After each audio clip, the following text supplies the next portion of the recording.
Hello, hello, everyone! Welcome back to Cinderella Phenomenon.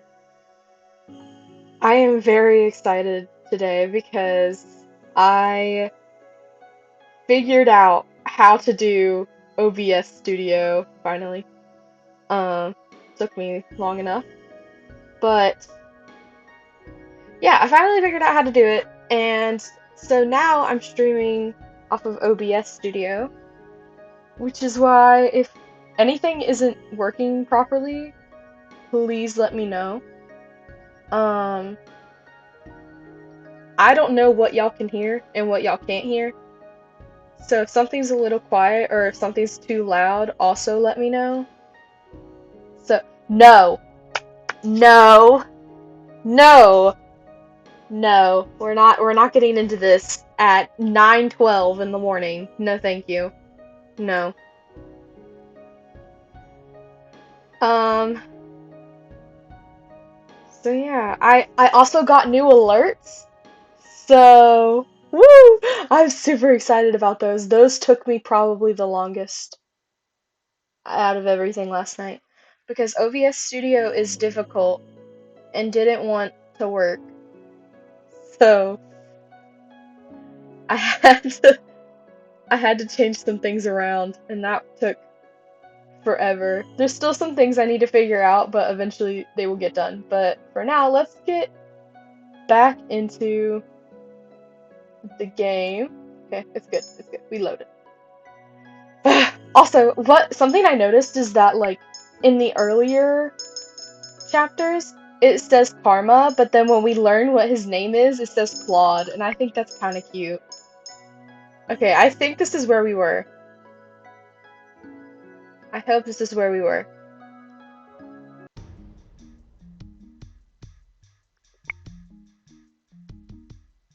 Yeah, this is it. So, chapter 8, The Lost Prince.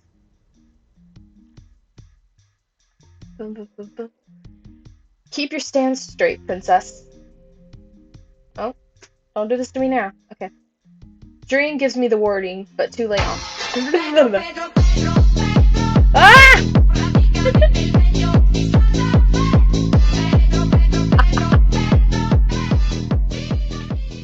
Thank you for the follow, Driven Nutrix. Thank you so much for the follow. And welcome in, welcome in. I didn't realize how loud that would be. Oh my goodness. Whew. I may have to turn that down later. I will, but for now I don't have time. Alright. Jurian gives me the warning, but it's too late on purpose. I can see the smile on her face as she effortlessly slides past my defenses and taps me on the shoulder with her wooden sword. I got you. Again.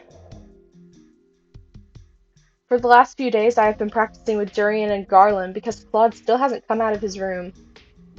The knights offered to train me, and right now they are teaching me about the ways to hold a sword.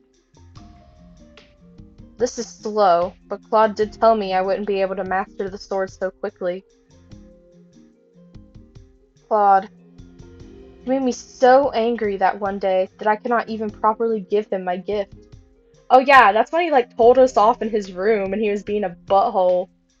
I was like, bruh. Yeah, sorry. Yet I still feel sad that he is not here teaching me himself. Come on, princess, focus.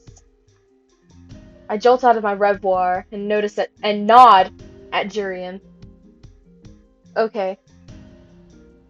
I ready myself for her next strike and once again tapped, this time on the hip.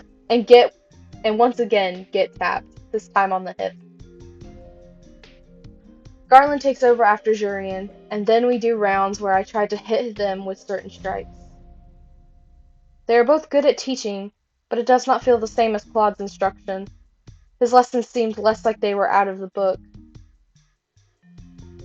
Don't worry, princess. It all starts out slow. It always starts out slow. Lan was just as slow at training, but look at him now. Carlo whips his head around at Jurian's direction, his face turning deep red. Jurian, that nickname. But you're so much fun to tease, Lan. They're so cute. She beams at him and then laughs at his embarrassed face.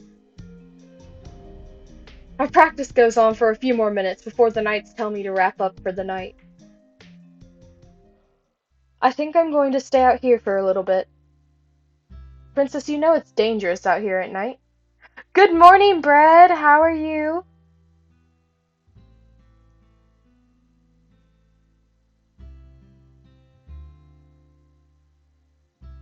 If I don't return in 10 minutes, you can come back and check on me. Jurian seems unconvinced, but eventually she nods. I'm good. That's great! Fine, but keep your guard up, princess. You got it. Did you manage to sleep much, LOL? No, man. I had to wake up early to drop my sister off at school. I think I got maybe 3 hours of sleep. So if I sound tired or if I'm just like, that's why. But it's fine. I watch the two knights as they head back. I see Garland put his arm around Jurian's waist, pulling her closer. I turn away from the sight, ignoring the heavy feeling in my stomach. I'll just practice the swings for 5 more minutes. The only thing I hear... Oh my goodness, I gotta sneeze. The only thing I hear in the clearing while I practice is my shallow breathing and the wind in my ears. Something breaks my concentration, however. I see a glimmer of color in the forest and I instantly stop, my hands growing tense on the wooden sword. What was that? I glance around at my surroundings, and then I freeze when I feel a hand on my shoulder. I can feel someone's breath on my neck. This feels all familiar. Is this Claude? I'm not risking if it's Claude or not. Point the sword at him. I am pretty sure I recognize Claude's hand, but because I know it's him, I also know that he'd want me to do. I duck away from his hand and turn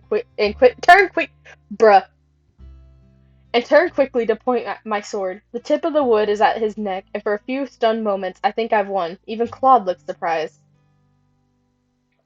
It's really him. I have a feeling if we would have put a hand on his shoulder, he would have been like, "Why didn't you defend yourself?" And he would have gotten mad. But then Claude's hands had moved, and he has one hand over my wrist and the other on my sword. Good, Peak. You realized you had an opening, but you broke your concentration. Claude.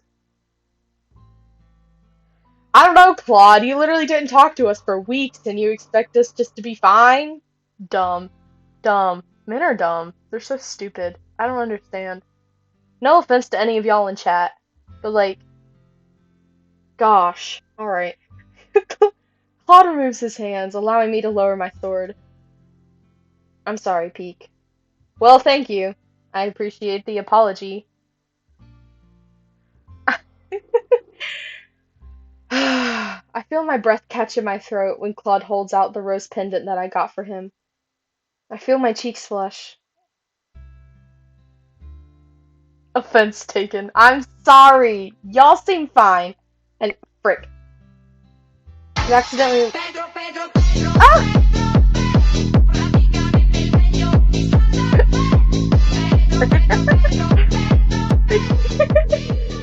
Thank you for the follow, Froggy T. Marta? Meta? But thank you, Froggy. Thank you for the follow. I appreciate it. I don't know. I can't read. But if you have a preferred name, go ahead and put it in the chat. I don't mind either way. But yeah. I got new... Oh yeah, Bread. I got new alerts because I'm using OBS now. And so I have different alerts and stuff. So yeah. That took so long last night. That's what originally kept me up in the first place, and then after I finished everything, that's when I started talking to y'all. But yeah. You accidentally left this beautiful thing in my room when I... Well, I came to return it. It's for you! Return it? Yes, you left it in my room, so I only thought it appropriate to bring it back to you. I love it. I know, I love Pedro. I love the Pedro meme. Pedro, Pedro, Pedro, Pedro, Pedro. Does he really think I left it there on accident? Why would I leave it in your room on accident? What? I bought it for you, and wanted to give it to you, but you were acting so strangely and... Claude's eyes widened, a surprise clear on his face. The surprise clear on his face. Peek, you bought this for me? Nah, shit, Sherlock, what? Why does he look so shocked?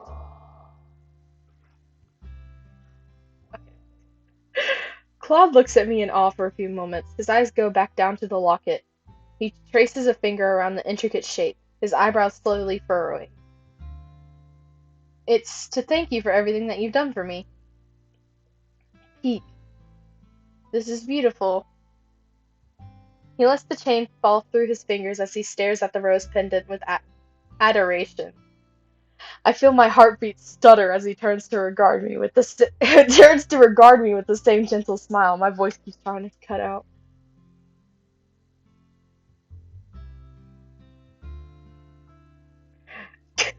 Sorry, I'm trying so hard to be serious. I'm so serious. I'm so serious. He leans forward, and my breathing stops as he reaches out to hold up my glass slipper necklace. He's standing so close to me.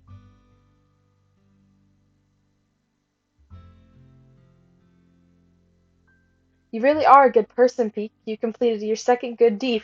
But thank you for finally acknowledging that instead of just dismissing me. Bruh, that annoyed me so bad. Thank you for finally acknowledging it. Gosh, I think some kind of congratulations is in order. Is there anything you want that I can give you? I look up at him and notice that Claude's smile doesn't reach his eyes. He still looks so sad. I feel like there is so much that I want from Claude, but I do not want to ask for something that might make him sad. Aw, fudge. Okay. Wait, what was that? Why did it save twice? Okay, that was weird. Cool. I want you to smile. Claude looks at me, his expression puzzled. He chuckles softly. But I am smiling. No, I want a real smile. One that isn't so sad. Ah, you saw right through me. We have been partners for long enough. How about this one? He, sm- he smiles a little awkwardly, and the quirk of his lips looks more embarrassed than bright. I raise an eyebrow in confusion. No need for that look, darling. I really do appreciate you worry for me. Your worry for me. Okay, that wasn't right. Let's go back. I guess we're hugging him. I want a hug. Huh? Claude? Claude looks at me in surprise. He thinks I am being foolish for making such a request, doesn't he? Shouldn't have said anything. But before I can say anything else, Claude takes a step forward and wraps me in his arms. Uh, he pulls me toward him, and in those moments of silence, all I can hear is his heartbeat resounding in his chest. I can feel his warmth all around me, and his fingers clasp gently at my back. Clasp gently at my back. I feel so strange. My heart is racing and my knees feel weak. Something like this? This is awkward. He speaks right into my ear. It is a surprisingly pleasant feeling. Suddenly, Claude makes it. Suddenly, Claude makes a noise of distress as he steps away from me. All of the warmth that was pressed against me 1 moment ago is gone. Karma suddenly stops, eyes wide. He puts his hand on his chest and takes a step away from me, his fingers clutching at the fabric of his shirt. Oh my gosh! What's going on? Is he having a heart attack? Do we need to call somebody? What's happening? Claude has a pained expression on his face, only making me more anxious. Not now. What's happening? Claude, are you okay? What's wrong? Peek, don't worry about it. He lowers his hand with the pained smile slowly fading from his face. This does little to reassure me. What in the world? Was it my fault you were locked in your room for so long? You just look so pained to be anywhere near me. No, most definitely not. I was feeling under the weather. And also bitter. Bitter? Why would he feel bitter?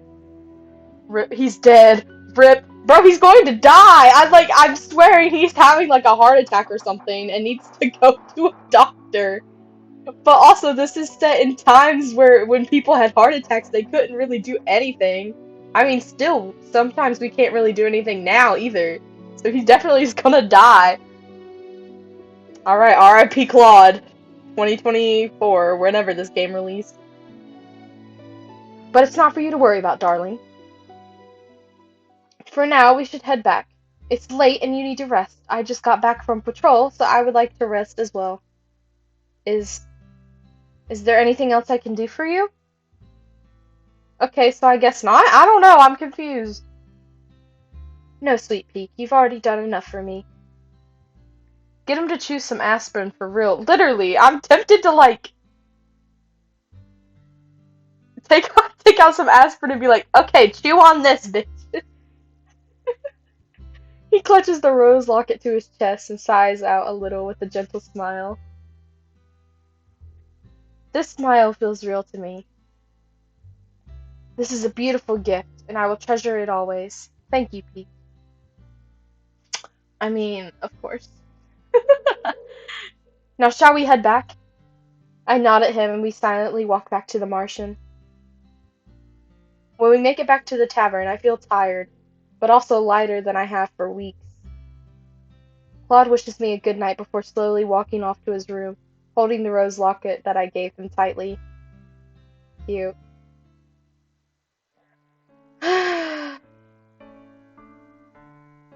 Today I'm walking around town to do some errands with Claude. It has been quite a while since we have done this.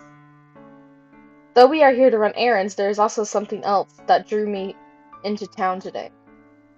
Yesterday, Walt came back to the Martian and told us of an announcement the king was making today. Apparently that announcement had been posted for at least a week's time, but Walt had only caught onto it after hearing about it from the crowds after one of his puppet shows.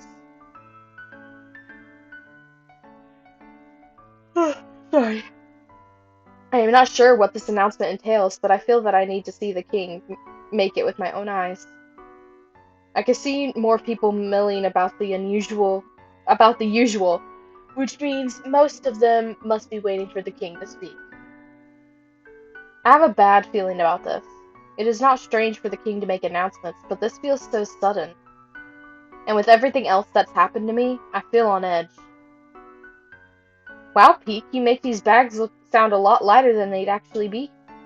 Stop complaining, Miss Karma. You get valuable experience out of carrying bags. Seeing Claude complain is amusing, especially since I know he can handle the load. I feel like a servant. What does that make me when you make me carry all those bags before? When you made me carry all those bags before? An assistant? I roll my eyes at him. We're both working at the Martian, you know. And then the thought strikes me. What do you even do at the Martian? Yeah, what do you do at the Martian? You barely do anything. Claude looks surprised at my question, but then he quickly smiles at me. I train the knights, of course. That's it? I also attract customers with my beautiful reputation. Bruh. I start laughing, and Claude's face flushes. Darling, I get the feeling you're laughing at me. A little bit. I wonder... We finish up the rest of our errands, and then sit down in the town plaza to rest. Claude leaves briefly, and then returns with a slice of cake for both of us to share as a snack. I have a lot of things I want to ask him, and now feels like the right time to do so. May I ask you a question? Okay, does anyone think like sharing a dessert can be like really intimate in the right setting? Which is why every time they do it, I'm super confused because he obviously doesn't want whatever. Okay. Of course, darling, anything. Do you enjoy dressing like a woman? Just straightforward. She just doesn't care. I don't mind it, really. Okay. I appreciate the beauty in anything. You girls get to wear quite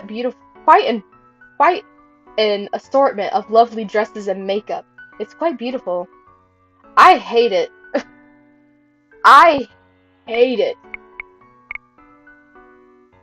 Ugh. I feel more comfortable in my own clothes, but I don't mind dresses. I hate wearing dresses. Ugh. I guess if you've had to wear a dress for so long, you'd get used to it. I have another question.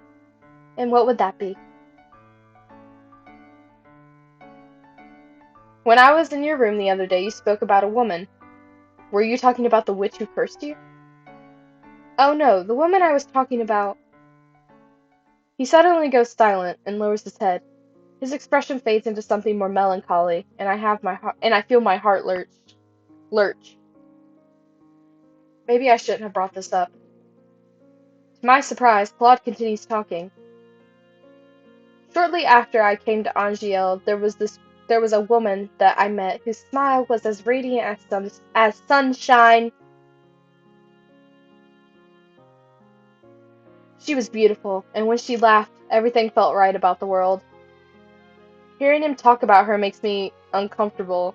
Am I jealous? Maybe just a little bit.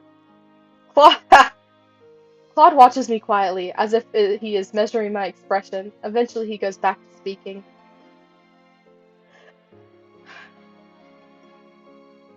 I knew her for many months. Time passed, and I thought we were truly in love, and then I.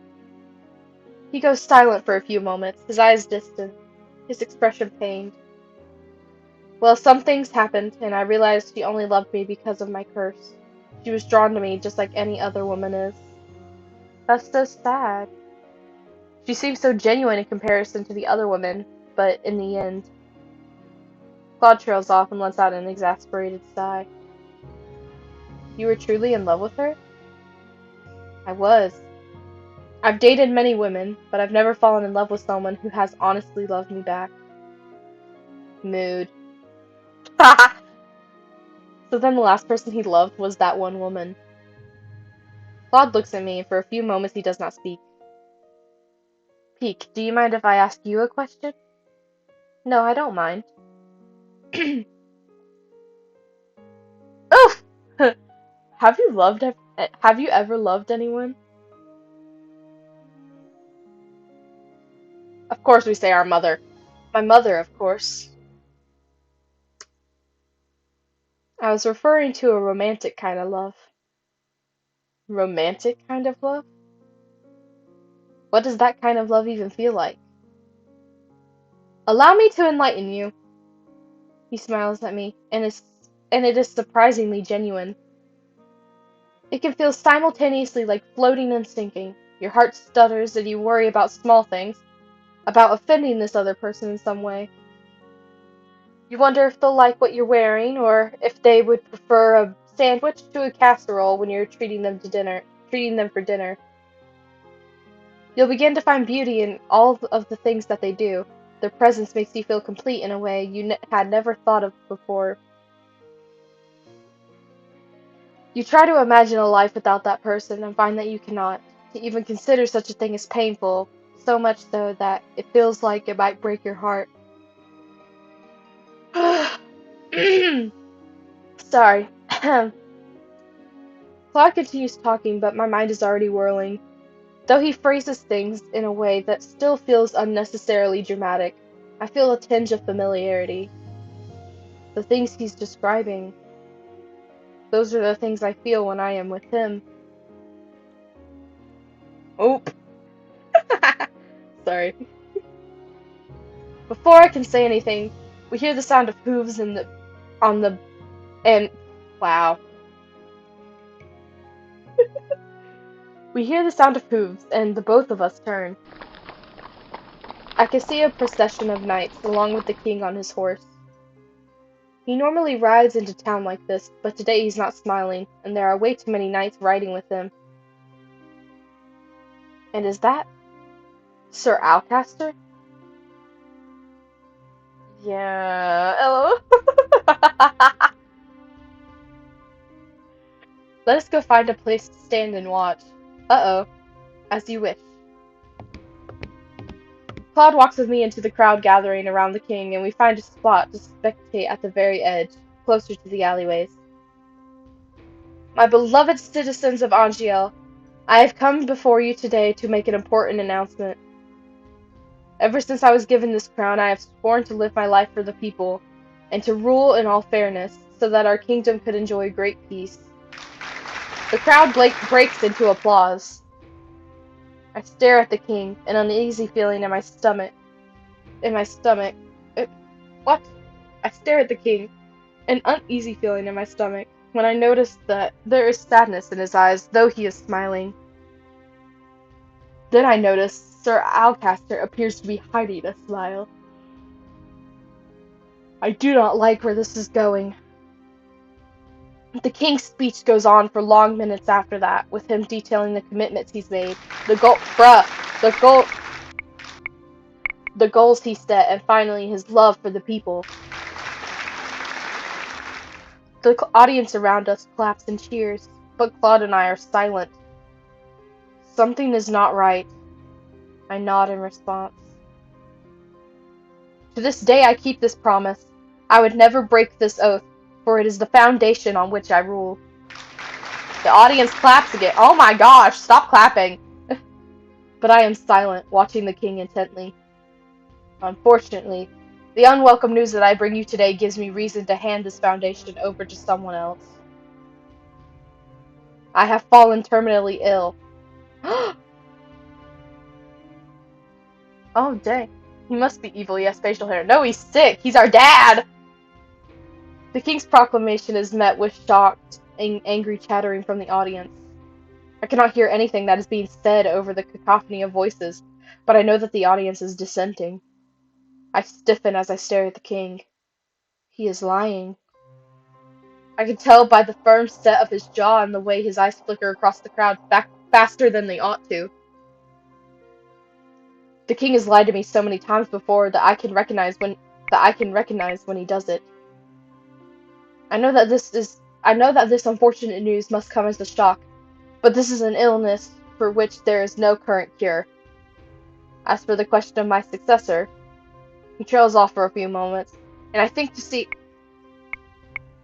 I see something in his eyes that hints at urgency, and I'm not sure why. Crown Princess Emmeline is unmarried and is still too young to rule on her own. Feel a pang of irritation and confusion. Another lie. Emmeline could rule just fine with the help of Sir Mithras and the others. After much thought, I have come to the conclusion that our kingdom, which still continues to face danger from the witches, is best put in the capable hands of the commander of the Order of Caldera, Sir Alcaster. What? I cannot hide my shock. The rest of the audience reacts similarly. Similarly.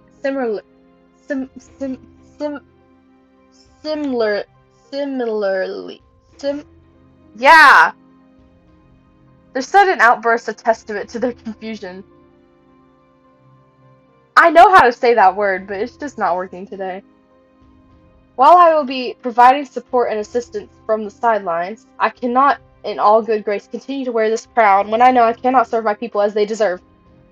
Simply put, I believe that the witches have gained more power in the recent months, and that Sir Alcaster is best suited to deal with these conflicts. The fairy tale curse runs more rampant these days, and there have been more reports of incidents involving magic. The murmuring continues, except now the townsfolk sound panicked. This cannot be true. I do not miss the reluctance in the king's next words.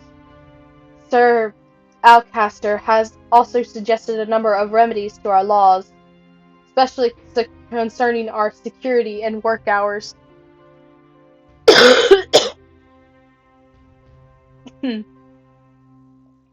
I believe that Sir Alcaster can better rule this country in these turbulent times. I would just wish my voice would come back. Please show him all the love and loyalty you have shown me. That bastard. Claude has a foul expression on his face, and his words feel heavy, even in a low whisper. I know the king. He takes every duty upon himself, and he would never hand his crown to someone else. Sir Alcaster comes to stand on the podium. He silences them with a glare. Citizens of Angio, I swear to you that I will serve you as well as Gennaro has. That being said, I also believe some changes will need to be made. Sir Alcaster continues to speak. He mentions things like curfews for safety, extended work hours, and additional taxes to go toward the knights. But I am slowly beginning to black out at the drone of his voice. black out the drone of his voice. What is going on? Sir, no. Alcaster must have done something. Forced the king into his charade. King stands behind Alcaster with his hands clasped, his eyes alert, but there is a helplessness to them that I have never seen before. Boo this man! Literally, this man sucks! L. Taxes? Boo! Literally! It isn't long before the crowd's unsettling murmuring becomes agitated whispering. I am stunned when Claude cups his hands to his mouth and starts shouting. There's only one king! King Gennaro! Claude grips my hand and starts leading me around the outskirts so that people cannot spot him as he continues to shout. The crowd begins to chant along with Claude, and then they draw nearer to the stage where my father and Alcaster are standing. There is only one king, King Gennaro! There is only one king, King Gennaro! Yeah. Let's go, Peak. The crowd is right next to the platform now, and the chant carries on. Claude pulls me behind him, but my mind is on my father and on his desperate eyes.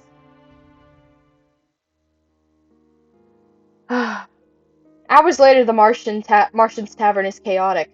People are talking over each other, trying to relay the scene that they saw in town today. Every visitor here is talking about what they witnessed. I've been in a corner of the room this entire time, trying to understand everyone, but failing. Delora and Parfait are not here to calm all of this chaos. Hey, Princess, how are you feeling? I almost jump when I hear Rumpel's voice. Surprised? I can feel when a damsel is in distress, my lady. I am really not in the mood for your flirting, Rumpel. Oh, my apologies. My apologies. My apologies. I thought you might have wanted some cheering up. Where's your partner? He went out to town to survey the situation. Karma doesn't do anything around the tavern, but he does a whole lot for you, doesn't he?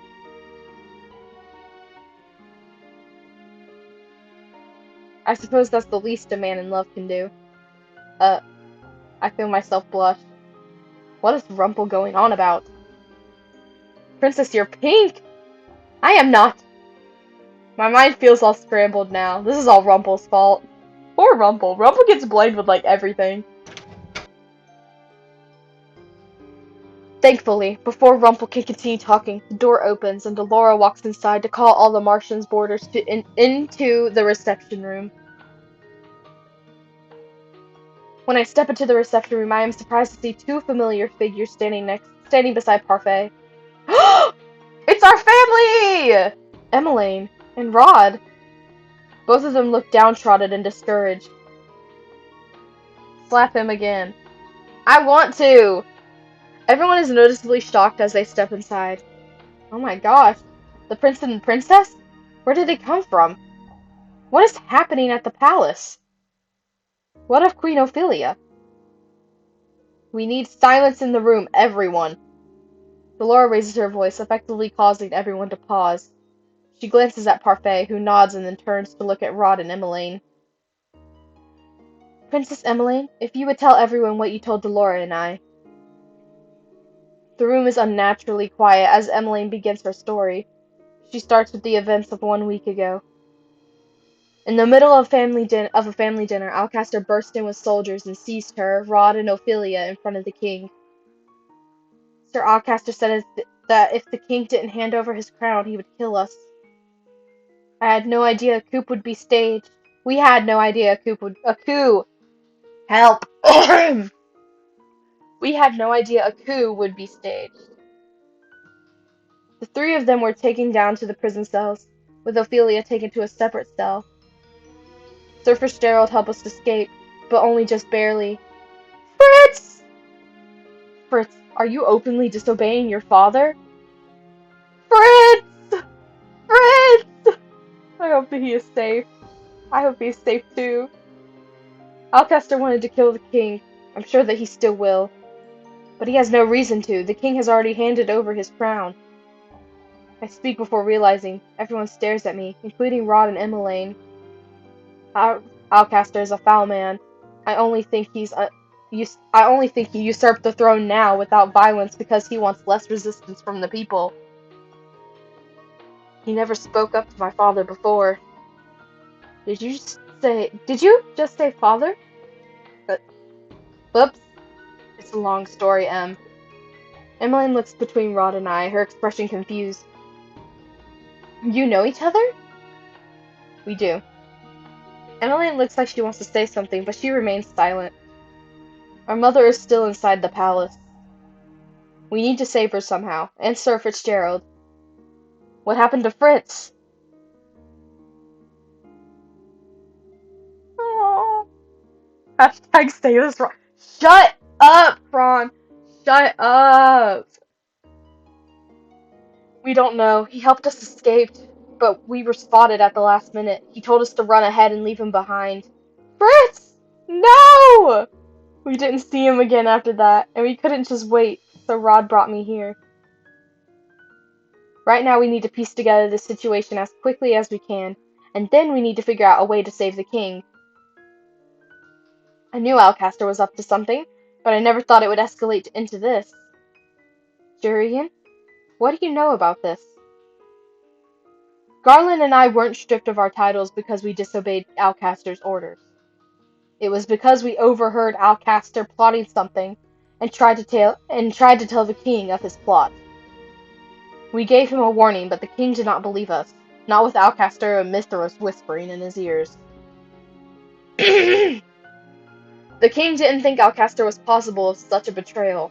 He thought we were trying to turn him against Alcaster for our own gain. Okay, but even if you think maybe they're lying, you think you would be like, let me investigate this and see if they're telling the truth. If they are, great. If they aren't, okay, like, we'll figure it out. Like, I don't know. I don't understand why people don't do that. Like, they're just like, actually, because they're my friend, I believe that they can't do anything wrong. Ever. What? Ugh. And so, Alcaster stripped us of our titles and banished us from the palace. Bro, why is my voice like this? Lady Parfait found us, and while we were happy to help at the tavern, we also intended to eventually do something about the mess in the palace.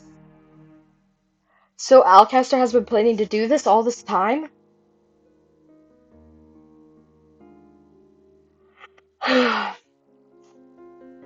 When we part for the night, Parfait and Delora take Rod and Emmeline to a room that they can share.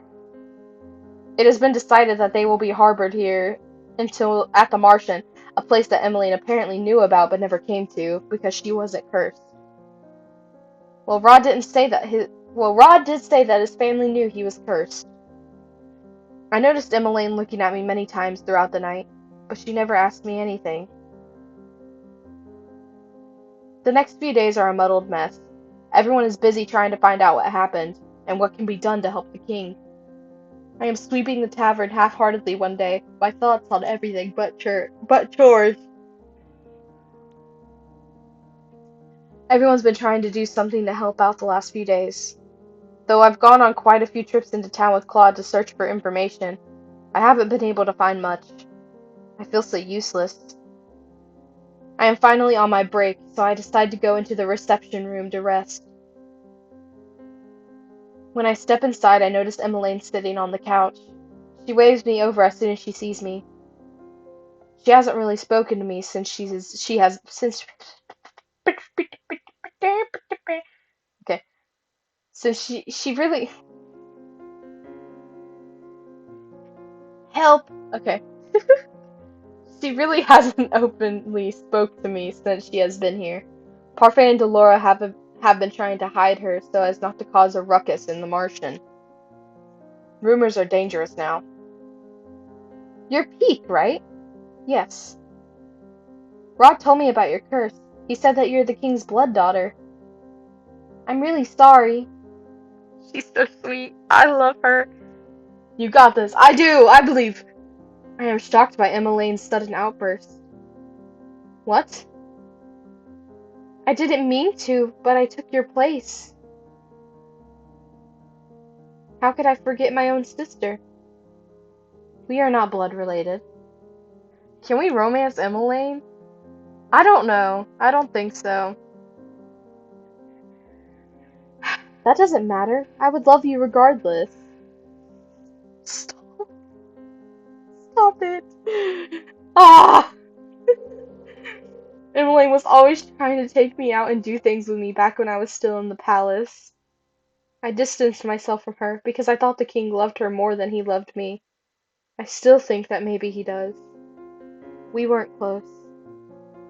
Uh, I barely spoke to you or Rod. Did he tell you that? Didn't he tell you that? He did.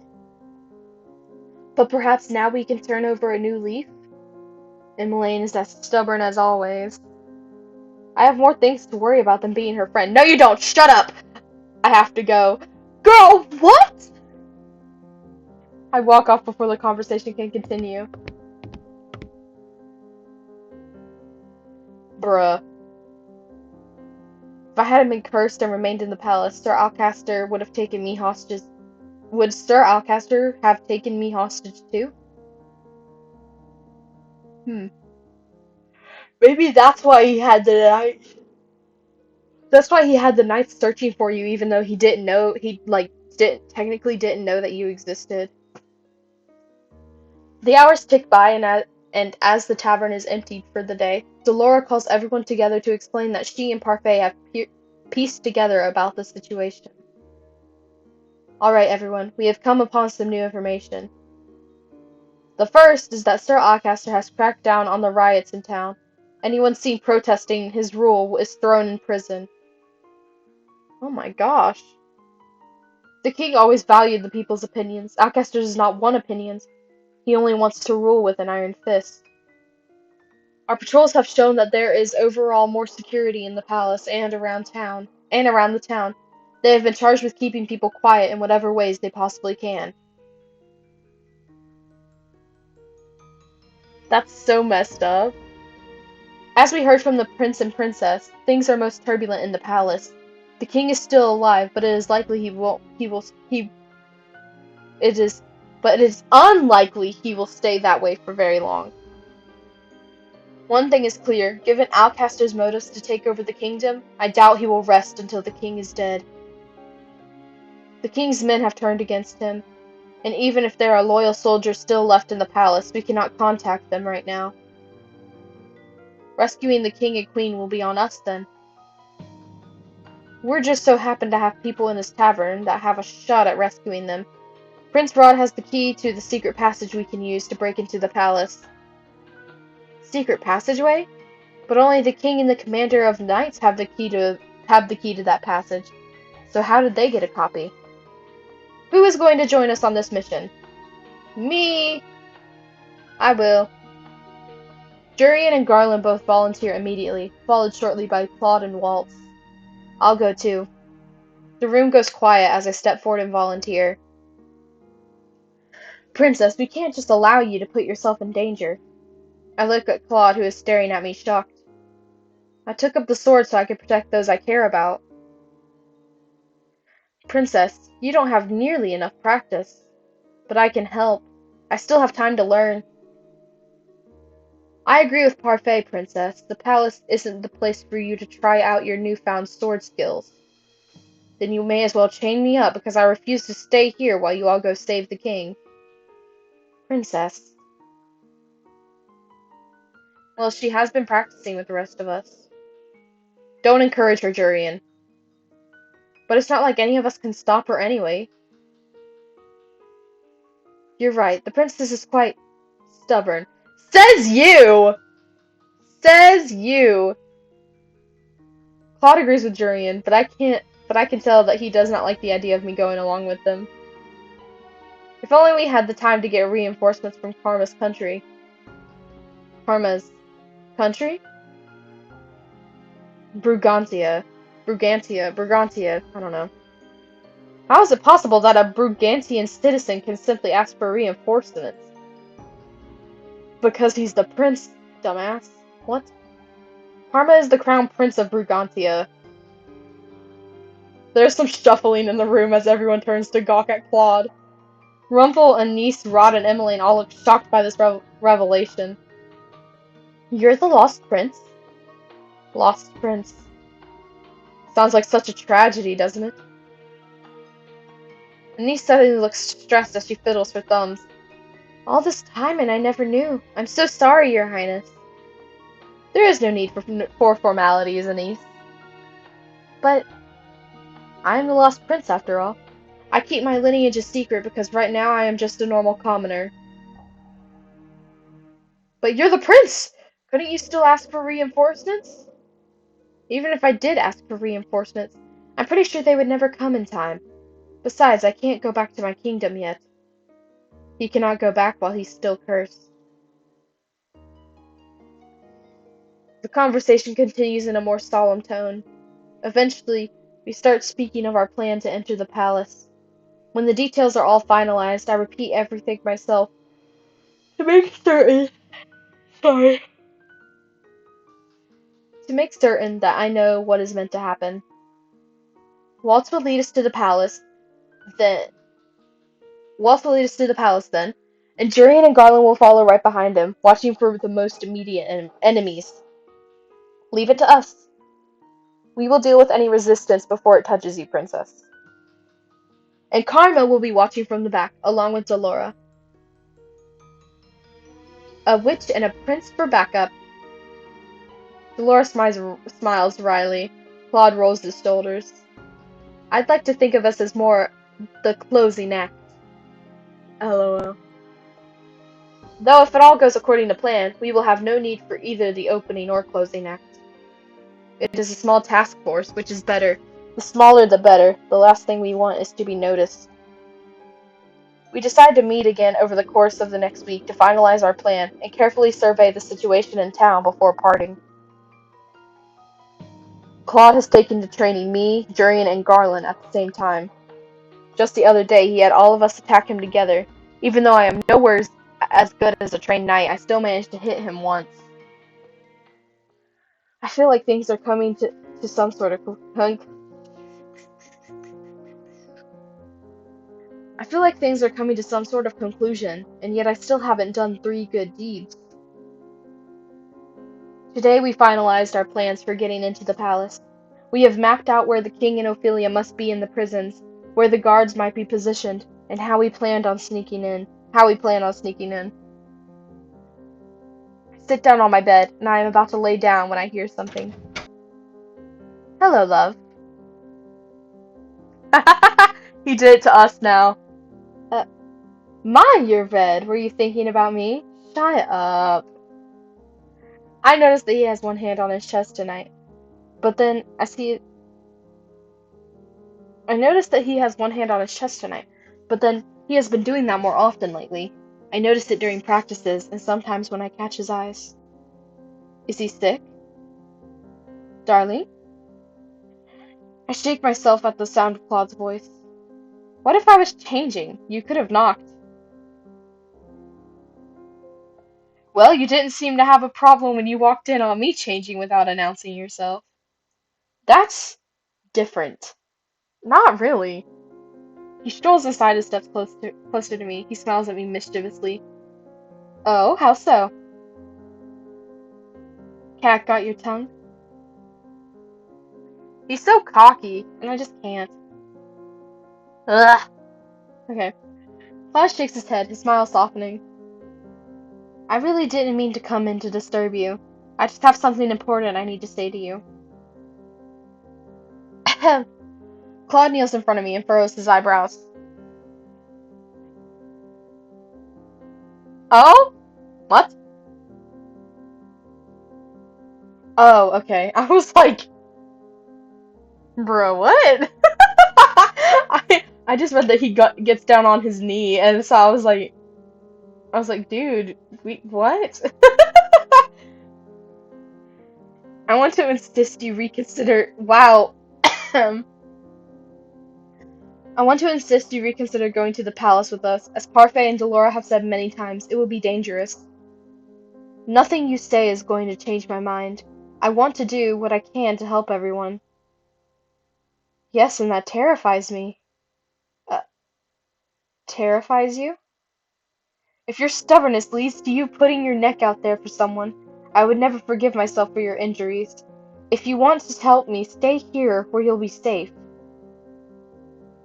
I am not some damsel that needs to be protected. Peek, all I want is for you to stay safe, so that when we save your father, you can face him with a smile. I won't be able to face my fa- I won't be able to face my father unless I am the one to save him. Stubborn as always. I sigh, irritation welling up in my stomach at the look on Claude's face. He's calling me stubborn, but he's being stubborn about this. I've said I've improved with my sword. You said I've improved with my sword fighting. You have. You've improved so much because of your resilience and drive, and because you were genuinely interested. Hey, yo, literally, it's because I have a good teacher. Oh, your compliment is gentle music to my ears. Your compliments mean a lot to me, Pete.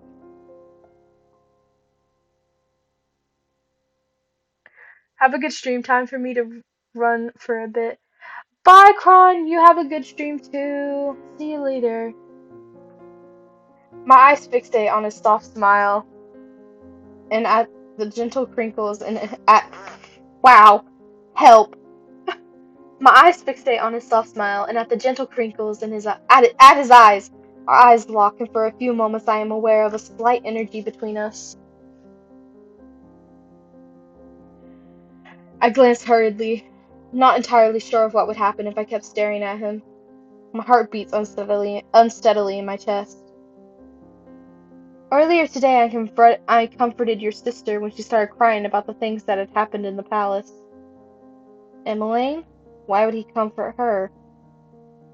Oh, we jealous. We jealous. I saw her crying downstairs in the reception room earlier today without anyone there. She is a rather sweet girl. I keep thinking that the two of you are completely different. You're both strong-willed and stubborn, but she wears her emotions on her sleeve, while you keep it all inside of you.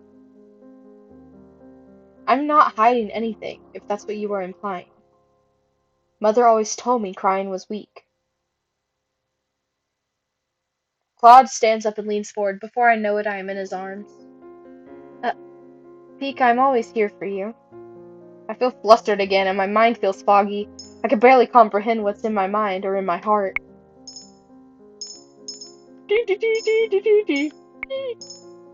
We're gonna have to start we're gonna have to start we're going to have to get rid of some of the saves. I'm sorry. For what? For my stubbornness. Claude pulls away from me slightly and raises an eyebrow. He chuckles. Oh, but your stubbornness is one of my many things that I like about you. My heart thumps loudly. Like? Oh, I meant. Whoop! Suddenly he steps back and his hand is on his chest again, his breathing heavy. I stare at Claude with. Okay, that wasn't right.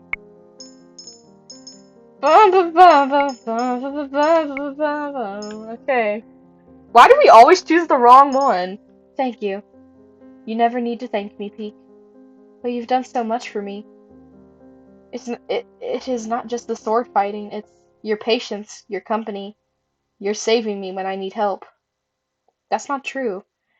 I'm pretty sure I'm the most selfish person in this tavern. All I ever want is things for myself. I've never thought you were selfish, Claude. He puts a hand to my cheek and looks at me solemnly. You don't think that me wanting you is... Oh! Oh! Oh! Oh! Oh! T. What were you gonna say? What were you gonna say? Huh? Huh? Finish that sentence. Finish that sentence. Also, why is this... Does he have heart problems? Does he really need to go to a doctor or something? Like, dude, take some aspirin, please. You're scaring me. Suddenly he steps back. His hand... Ah, shit. Literally. Suddenly he steps back, his hand on his chest again, his breathing heavy. I stare at Claude with wide eyes. Saved by the heart attack! Claude, are you okay? I'm fine. He sighs out slowly, but he sounds obviously pained. I'll go get Anise. No. I- I'm fine. I'm fine. I swear it is just a spell of dizziness. Yeah, right, what? But he manages a small, tight-lipped smile before he straightens and shakes his head. His hands are visibly shaking. I must be tired. But Claude, do not tell anyone about this, okay? I don't want them to worry. For real. LOL. Bro, you're so dumb. Why is he always so stubborn? He's obviously in pain. Literally! What? I don't even... At this point, I give up. Whatever. I clench my hands into fists as I frown at him. Why must you always be so secretive? You're keeping something from me, Claude. I'm sorry, Peak. Ah! Claude abruptly leaves the room, leaving me with my fragmented thoughts. Chapter 9: The Rescue. Bro, why is he so secretive? I don't understand. Nappus! What's up, my friends? How are you? Today I will land another hit on you, Karma. If you can, darling, I welcome the challenge. Princess, your side is open. I bring my sword up closer to my side as Garland strikes me. Tonight is the first night I get to use a real sword as opposed to a practice sword. Stop. Yo, chapter 9? Chapter 9! We have 2 more left. We have this one and the next one. Tonight is the first night I get to use a real sword, but yeah. The sounds of metal clashing echoes into the night.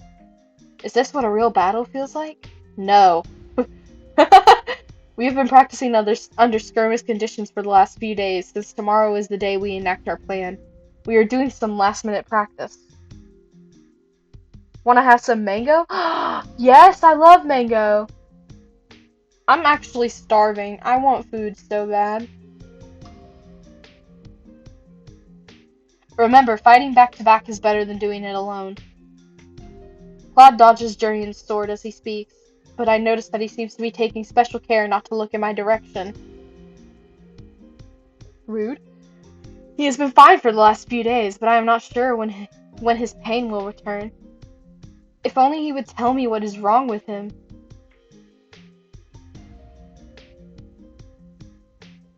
When Claude finally calls the end of practice, we are all exhausted. Good job, everyone. You all will be fine tomorrow.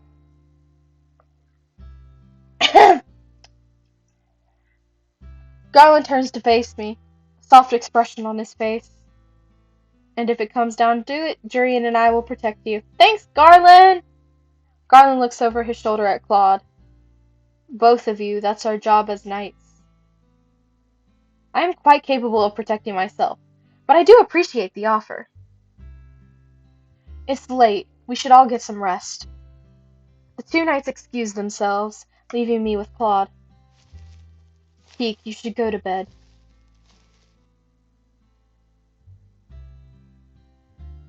Princess? I have a feeling I won't sleep much tonight anyways. Be that as it may, you should still try. I'm about to retire for the night as well. I want to talk to you.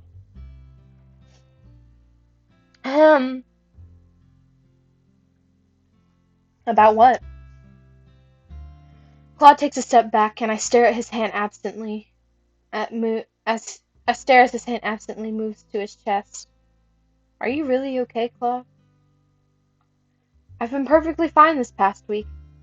He's lying. He is obviously in pain. Why do you keep your pain a secret? Why do you have to keep your pain a secret? Why won't you talk to me? I've told you before that some things are better kept a secret, Princess. Bro, if you're having heart palpitations, I mean, that shouldn't be a secret. What? Claude sighs out, then leans forward to set a hand on my head. Peek, promise you'll stay behind me if we're attacked. And if at any point it looks like we may not make it, you're to run as fast as you can back to the Martian. But that is cowardly.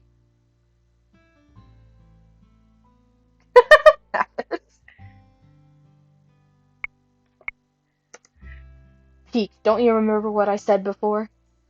Sometimes running is the right thing to do. Never run into an impossible situation. Instead, live to fight another day. Promise me you'll stay behind me, Peek. Give me the peace of mind. Wow, there's so many choices this time. Goodness gracious. So many choices in the past, 3 minutes. I cannot promise that. Princess. I'll be fighting right beside you if it comes down to it. I'm going to protect him. Staying behind him will only have him suffering because of me. Stubborn until the very end. I only want to be on equal footing with you. Claude sighs, but does not say anything. Let's attempt sleep in preparation. Okay, that wasn't right.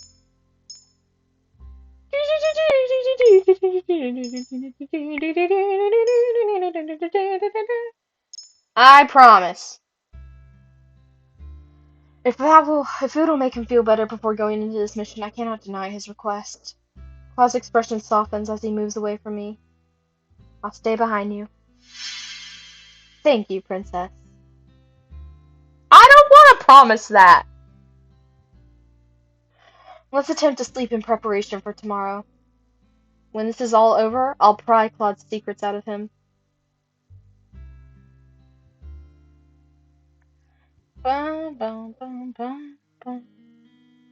Tonight is the night, and everyone is just about ready to go. I can't get this feeling of foreboding off my chest. Everyone is gathered close to the door, ready to see us off. Everyone except Princess. Rumpel suddenly appears, Anise coming up to stand right next to him. What are you two doing here? Well, of course we came to wish you good luck, just like everyone else here. We'll be waiting for you tonight so that we can celebrate everyone's return. Be careful. Emmeline, who has been everywhere with her brothers since they came here, is standing right beside him now with a smile. I will pray for your safe return. Her smile wavers, and I can tell she is uncertain.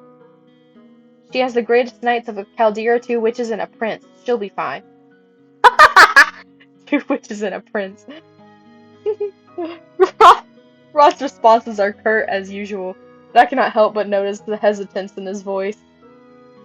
Even though he stares at me without expression, I think I can see a tinge of worry in his eyes. Rest assured that we will keep the princess safe.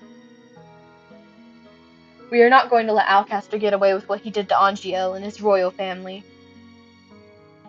Parfait steps forward last. She and Delora glance at each other, and I feel as if some secret message bounces between the two of them. I wonder if they are together. That would be cute. Whatever. I don't know. Why does this game have Cinderella on its name? Because we have a curse, and the curses are fairy tale curses based off of fairy tales, and we have the Cinderella curse, so it's called Cinderella phenomenon. I don't know. Delora nods ever so slightly before Parfait turns to the rest of us. Her eyes eventually fall on me. You've changed since you've been here, Princess, but your dedication and resolve never wavers. It has always been there, just beneath the surface. Stubbornness or resolve?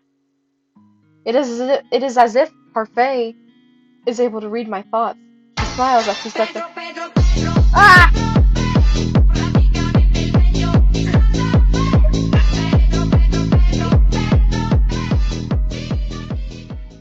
I don't think the alerts are working.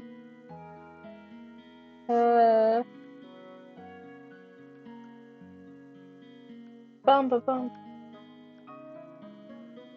Okay. Thank you for the follow, Inhuman Serpa. It did work? Okay. I doubted myself. I was worried it wasn't working.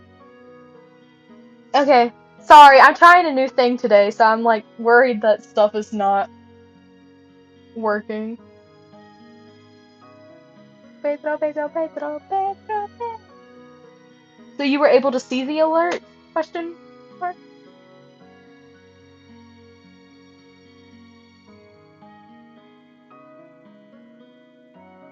Yeah. Cool. Perfect. Yay! I missed it. I looked to see if I could see it, but I couldn't see anything. It is as if Parfait is able to read my thoughts. She smiles as she sets a hand on my shoulder.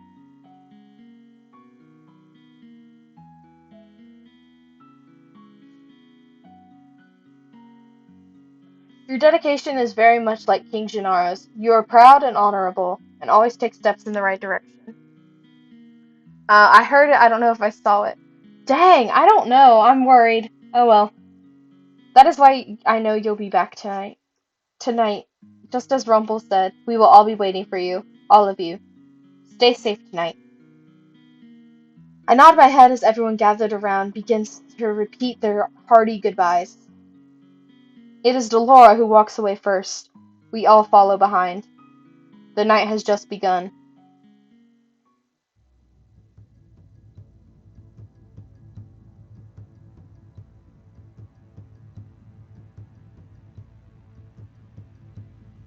Our way to the palace gates is uneventful, but we pause some distance away from them to take shelter in a nearby alley.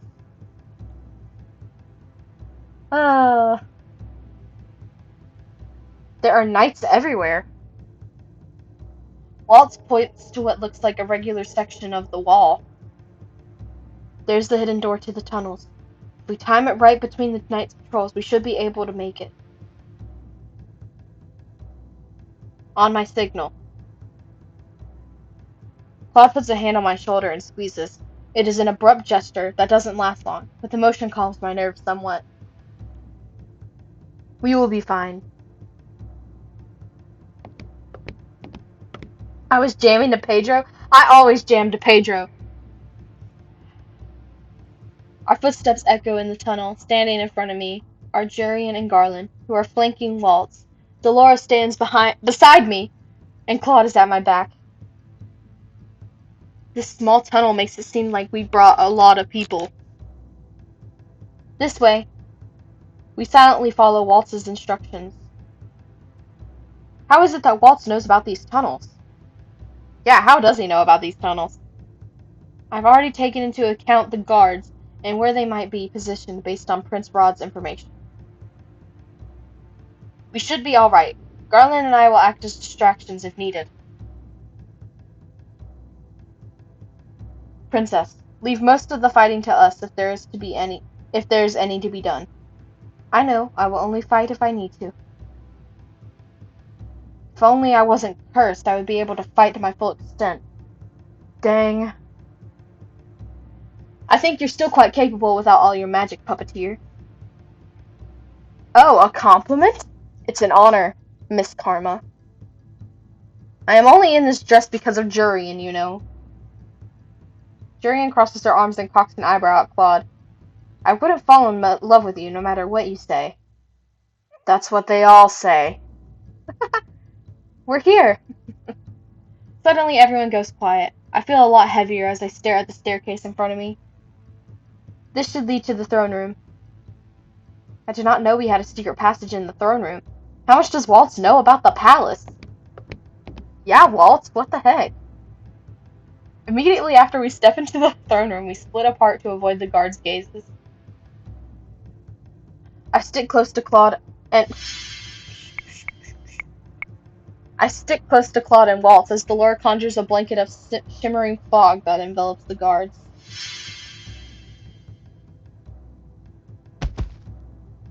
I watch as the guards' eyes close before they slump to the ground. Delora drops her hands once all the guards are truly asleep. Amazing how intolerant humans are to magic. Let's keep going. Getting through the palace is no easy feat. Hallways that were easy to get through before are difficult to traverse now with all the soldiers standing around. Delora casts a spell to silence our footsteps into quiet muffles. But moving is still difficult, even with such a group. Especially with such a group. Eventually, we arrive just outside the tunnels that should lead to the castle's prison. I'll stand watch. Be careful, Waltz. I will. Waltz, don't die! We enter another network of tunnels. Jurian, Garland, after you. Jurian glances at me briefly, then at Claude, who nods a little stiffly. We'll be right back. In accordance with the plan, Claude and I are left at the halfway point of the tunnels to ensure a clean escape, as Delora, Jurian, and Garland continue on to the prison. They should be fine, but I am still worried.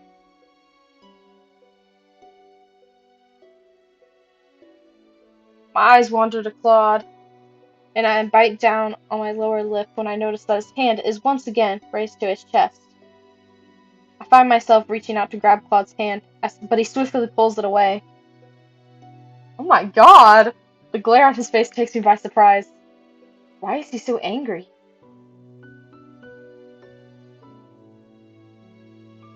Claude puts a hand to his chest and flinches as he leans on the wall. Not now. His voice sounds pained. What is he talking about? What are you talking about? Bro! Go to a doctor, you're having heart palpitations! Claude? I just need some space, princess. But I am fine. You're not fine. I can't help but feel irritated at the way Claude has snapped at me. I mean, yeah, what the fuck? Sorry, I don't mean to be this way. He trails off, his eyes distant. Because of your curse, right? Most of the time he is sociable and a pleasure to talk to. But then he reverts to this state and it is like he is two different people. I cannot understand why he is like this. Why do I care so much for someone who keeps secrets? Peek, I wish I could explain, but if I did, you would hate me. Or more accurately, you would be afraid of me. Save! Why would I be afraid of you? You've never done anything frightening before. You aren't a frightening person. The only time you ever frightened me is when you're like this. When you look like you're in pain. When you keep your secrets. My secrets are my own selfish desire, but they're for your safety too. We're talking in circles. Why won't you just tell me what's going on? Huh? Wrong choice! I feel like we have chosen every single wrong choice this route. I could never be afraid of you. What is there to be afraid of? Claude wears a pained expression as he looks at me. I see him once again grabbing at the collar of his dress, looking like he is in some kind of quiet agony. That's what she said too. I know this man is not talking about his ex to us. Nah. Ick. Ick. Ugh. Okay. Is he talking about that one woman from before? The one who didn't love him? He thinks I'm the same? Sheesh! Literally! That's rough. I am not like her. No, we are not. P. Claude's voice trails off at the sound of running. His hand moves quickly to the hilt of his sword just as I reach for mine. We only relax when we see that it is Jurian, Garland, and Delora heading toward us. Why are they alone? Where are the king and queen? They weren't in the prison. I have no idea where else they could be. Delora steps out from between the two of them, her expression somber. This doesn't bode well for us at all. We can't keep sneaking without a direction. That's a sure way to get caught. The words have just left her mouth when the alarm sounds behind us. Oh, shit! Don't tell me. It's the alarm. Everyone draws their weapons as Waltz appears, running towards us with a har- harried, whatever, expression on his face. The knights are on their way. How did they know we were here? In seconds I hear the clanking of metal, and then there are knights upon us. We are forced to scatter to deal with different opponents. A guard rushes at me with his sword, and I somehow manage to block his attack. I should be able to wind around him. The knight falls as I catch him from behind, and give Claude an opening to attack him. Peek! Stay behind me. I promised I would, remember? Let's keep it that way. A smile flashes across his face, and for a few moments he seems more like the Claude that I know.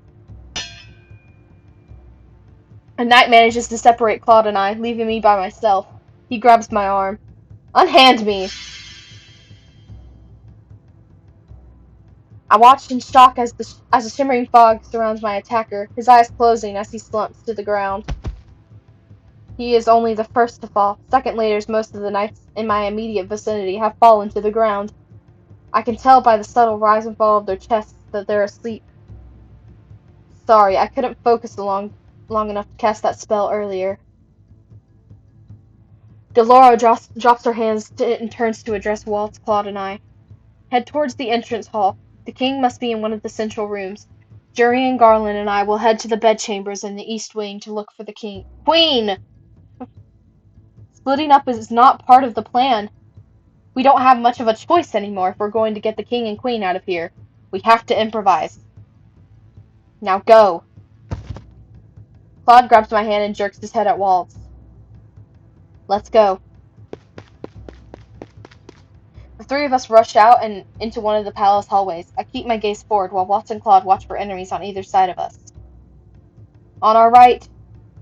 Claude grabs the sword and moves before Waltz and I can respond. He dives low towards a soldier, his sword poised straight for a devastating blow. The knights begin to approach us from the left, and I raise my sword, readying myself. Waltz snaps his fingers, a flash of light blinding the men in the immediate vicinity, and I use the opportunity to rush the knights in front of me. I grit my teeth as I attack. Most of my blows are lucky. There are too many knights for me to be able to get the upper hand. There are so many of them. Well, well, if it isn't the most desirable princess. I whip around to attack the man that spoke to me, but he is nowhere to be found. Where is he? Who are you? I wonder. Peek! I turn and see Claude running toward me, a panicked expression in his eyes. I take a step toward him when a masked man suddenly blocks my path. It's this dude again! Who are you? I raise my sword, but the masked man taps his cane on the floor before I can swing.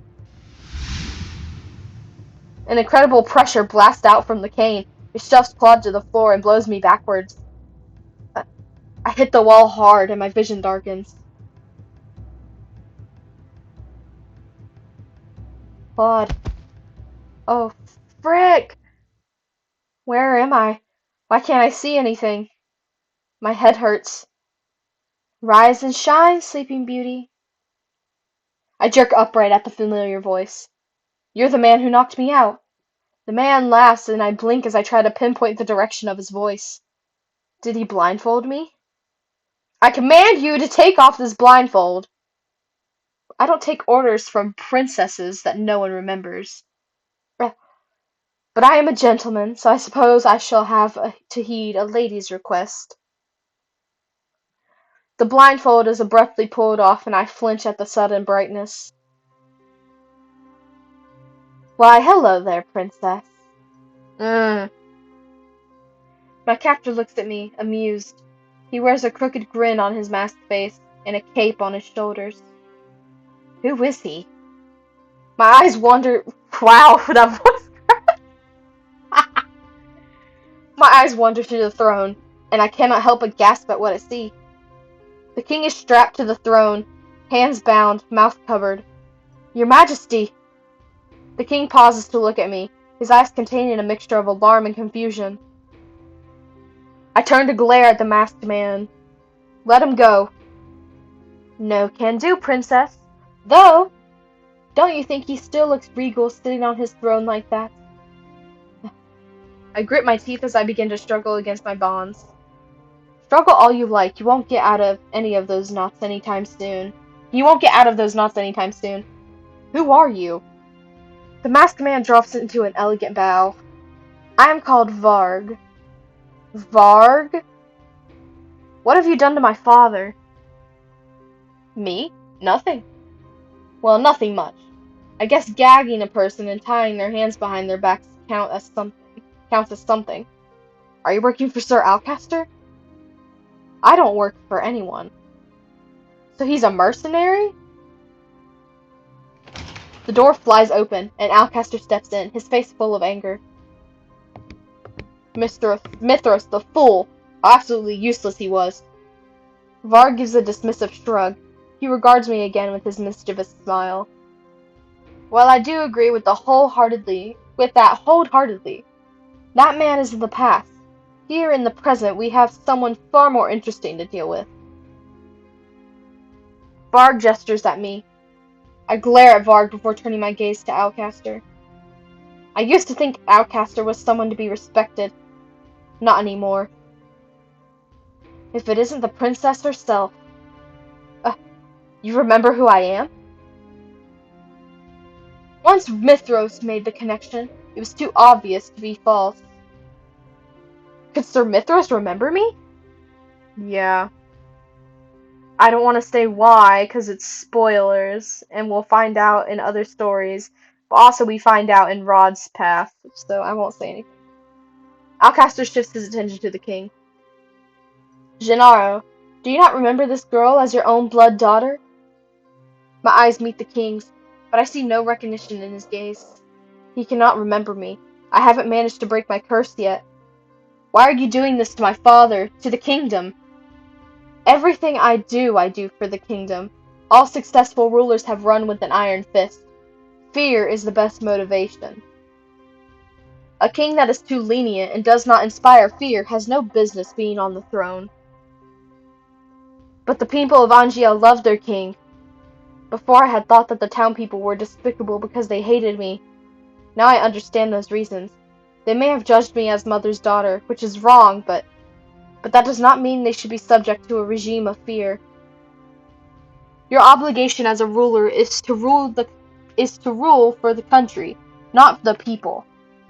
Back when the queen was still alive and this place knew the fear of the witches, they were far more productive. Fear motivates. Fear makes a man. Sir Alcaster, you better have a good excuse for interrupting. Your Highness, there is a beast. What are you blathering about, you fool? A beast! A magical beast is rampaging around the palace. Is this the dead witch's doing? What? What? What? What? What? What? What? Dead witch? Delora? Walt? What? Delora Walt? What? What? What? What? Dead witch? No, Delora is fine. She has to be. Oh my god, what? Help. Help, help, help, help. Oh my gosh. Out with it. Did Mithras do this? What? I cannot stop myself from blurting out the question. Sir Mithras is a witch? Oh, never mind. I didn't have to spoil it. There you go. He was a witch, but now he is dead.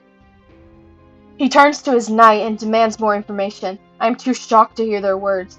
Sir Mithras, a witch? Impossible. Uh-oh. I know! Bro, Delora! Delora! Delora, please! Please don't be dead! I'm so scared. I'm so scared right now. This is not even funny. What of the other palace intruders? We've managed to apprehend some of them, but we can't get to everyone with that beast taking us out. That damned Mithras, still a pain even after death. What did you do to Sir Mithras?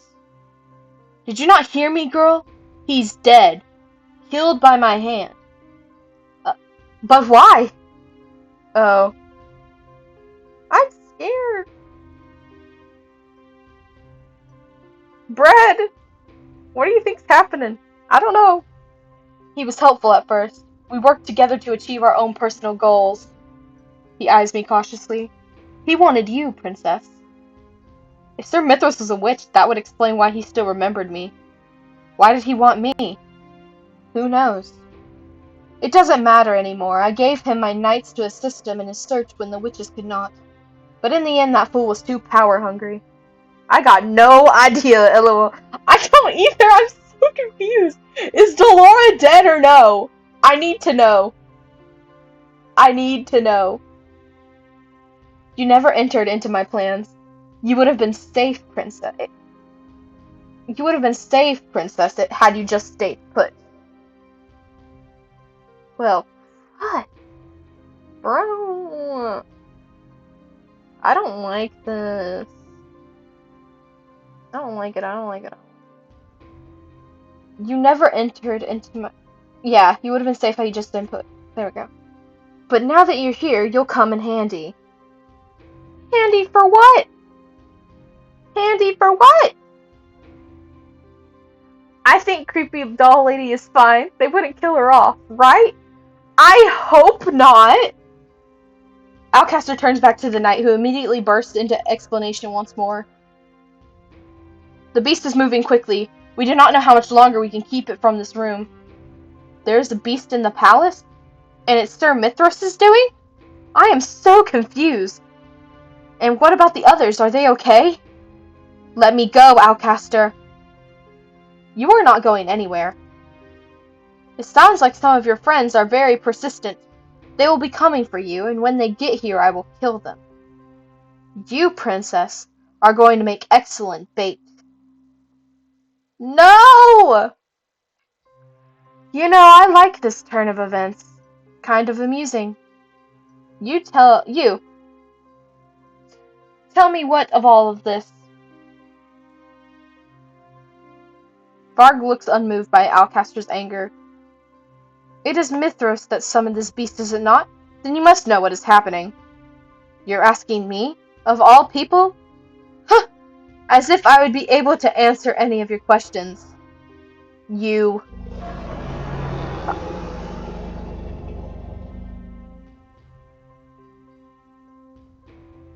What was that? I'm scared. Varg! It doesn't matter how many times you say my name, Alcaster. I won't have any answers for you. Sir Alcaster turns to me, his eyes manic. Whether this is Mithras' magic, or magic belonging to one of your friends, I am not going to let it live. Could Delora create a beast out of thin air? Sir Alcaster draws his sword from its sheath and curses under his breath. I squirm, desperate to find some kind of break in my restraints. Varg surprises me, however, by reaching down and cutting the ropes binding my arms with the sword that I recognize. You have my sword. I stand up quickly as I can and grab the sword from him. That was too easy. I eye Varg warily as his mouth twists into a smirk. Bruh, I don't know! I don't know what's happening! I'm so confused! What are you doing? Why are you helping me? Help? All I did was cut some ropes. Besides, I'm curious to see what you will do with that toothpick of a sword. He talks like he doesn't care at all what happens. Don't think about it too much, Princess. It's probably a little too much for your small head. Oh my god! I swing my sword toward him, and Varg catches it with his cane. You really think that I'm the one you should be fighting? The door creaks and falls off its hinges. The knights stumble back, and I hear screaming as loud footsteps sound against the hall's tiles. So what will you do? Run? Hide? Or will the beast kill you too? Oh my gosh! Oh my gosh! Help? My eyes... My eyes focus on the large figure entering the room, though I cannot make out specifics at first. The form grows more distinct the further it moves into the room. Whatever this is, I cannot fight it. There is a moment of eerie silence, and then Alcaster yells as the knights rush forward, attacking the beast as a collective. Nah, you win these. I don't know. I'm scared. The beast throws them off with surprising nimbleness, his rage in every swipe. I dodge away, but just before a man's body falls on top of me. Over here, beast! Sir Alcester rushes at the beast. I finally manage to get a clear line of sight to the king, who is still bound and helpless on the throne. To the king. I have to get him out of here.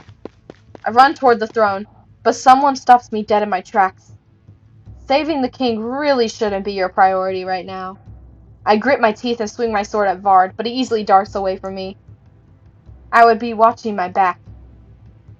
Bruh. It is then that I notice the beast slowly making its way toward me. Why would it be after me? Either I stay here and fend it off, or... Alcaster catches the beast with a broad swipe of his sword, and the two are focused once more on each other. I glance urgently at the king, then at the doors. The beast moves again, and I realize that it is once more heading toward me. There's no way I can help the king in all this mess. I need help. I have to find the others. Hopefully Alcaster will keep this beast busy long enough for me to get them. I turn and bolt through the room, weaving my way through the chaos of knights as I head toward the door. I glance over my shoulder one last time at the king. His eyes are trained on the battle before him. His hands grip the arms of his throne, but there is nothing he can do. I am so sorry. I will be back. But for now, I have to find the others. I dart past the carnage in the room, stepping over and around bodies as they appear. Halfway to the door, the beast lunges past Sir Alcaster for a few moments. I think he might be attacking me. Stay back. I hold my sword out in front of me and stand in a defensive position like Claude taught me, but the beast never reaches me. You've ruined everything, beast! Alcaster is suddenly in front of me, waving his sword at the beast. I stumble back toward the doors, my heart beating loudly in my chest. I have to get out of here. What is happening? Chapter 10.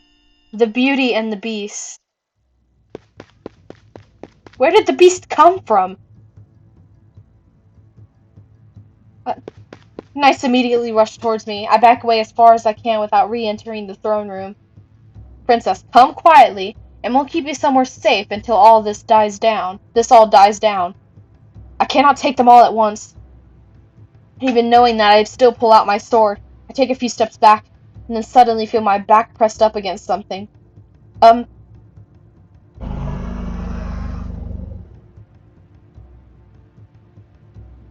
RIP! We're dead.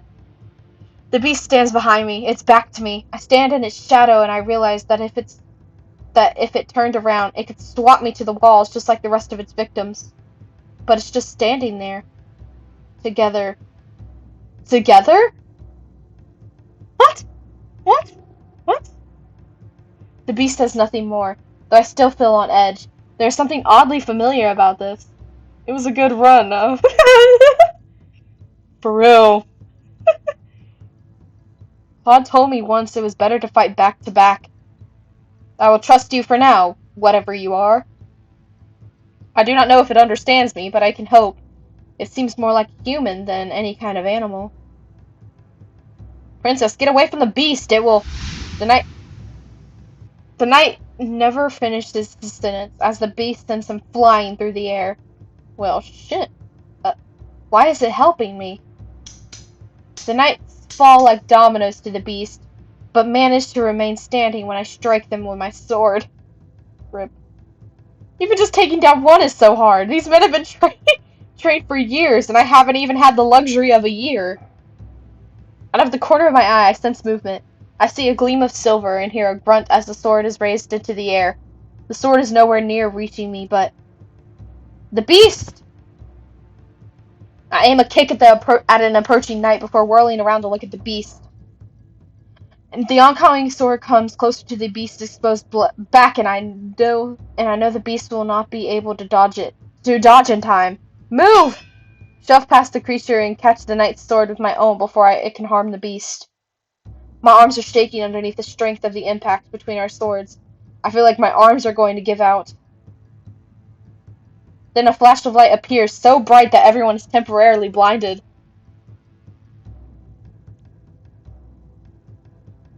I stumble back, rubbing at my eyes.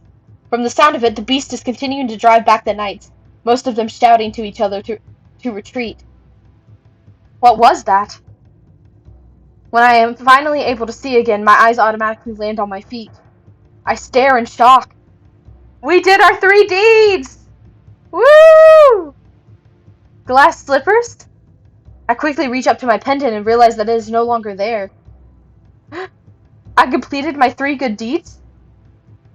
Peek. It knows my name? I look around and realize that the beast and I are alone, the knights having fled. Did the beast drive off the rest of them? I feel a pressure at my back and realize that the beast is touching me. My first instinct is to run, but the words it utters next paralyze me. You okay?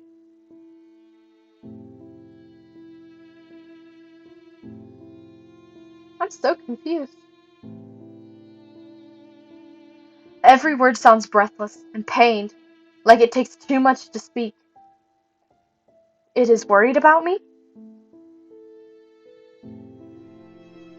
I watch in shock as the beast appears to gesture toward my shoes. You did it. Uh, Step back warily. What are you? The beast reaches out and I see something glittering in the palm of its hand.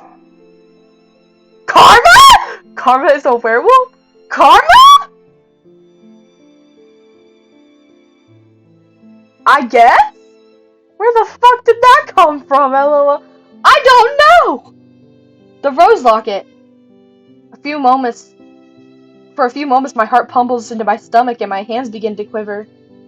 What did you do to Claude? The beast's shadowed fingers curl over the locket even as he stares at me. I gave that locket to Claude. The beast only stares at me for a few moments longer, and then suddenly I realize that his words, nothing more nothing more than a pained growl, don't hold any malice. I gave that locket to you? The beast slowly nods.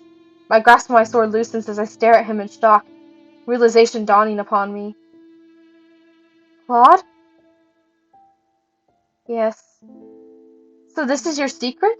Why would you not tell me? I could have hurt you!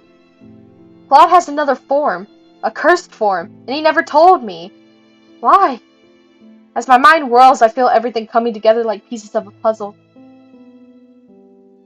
Secrets are secrets for a reason, Princess. You should know that. If I could speak on them, I would. But I can't. Peek, I wish I could explain. You would hate me, or more accurately, you would be afraid of me. All of those times Claude was clutching at his chest, you were touching your tattoos so many times before like you were in pain.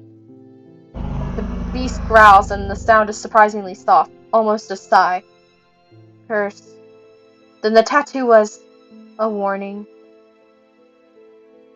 The first time I saw that tattoo, it was a beautiful rose. The second time, it had more thorns.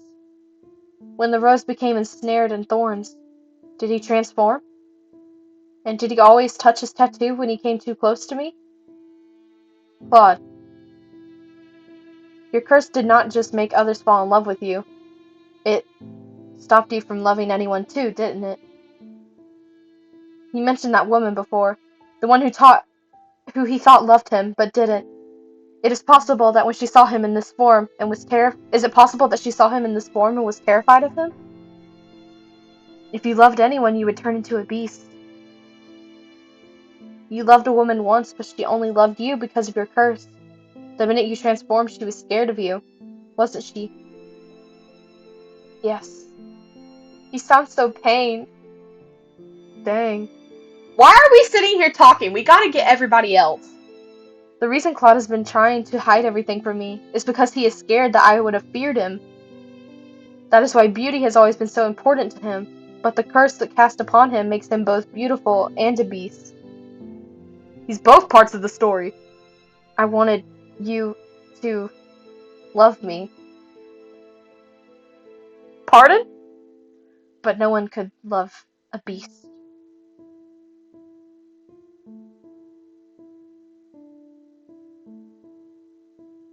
His words are dwindling.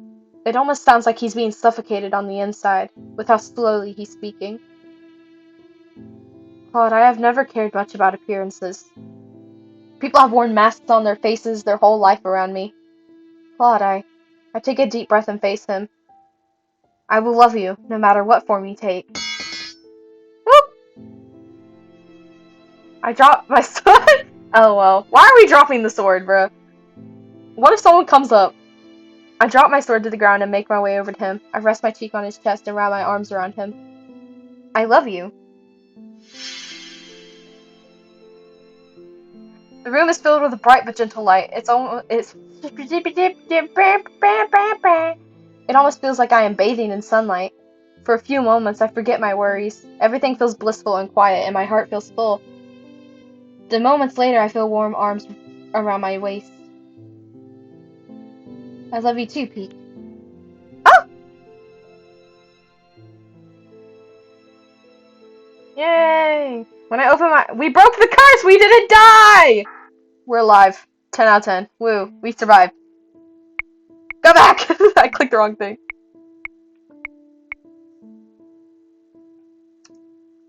Okay, there we go. Oh my gosh!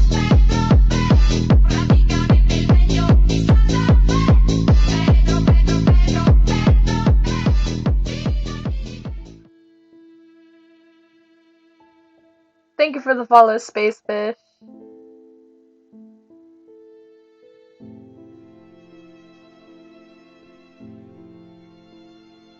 Pedro. Okay. When I open my eyes, I still can't see anything, even though I know that the light has faded. The warmth is still there too, but now I feel it immediately on my skin, and I realize that is because Claude is hugging me. Not as a beast, but as a man. Did I break his curse?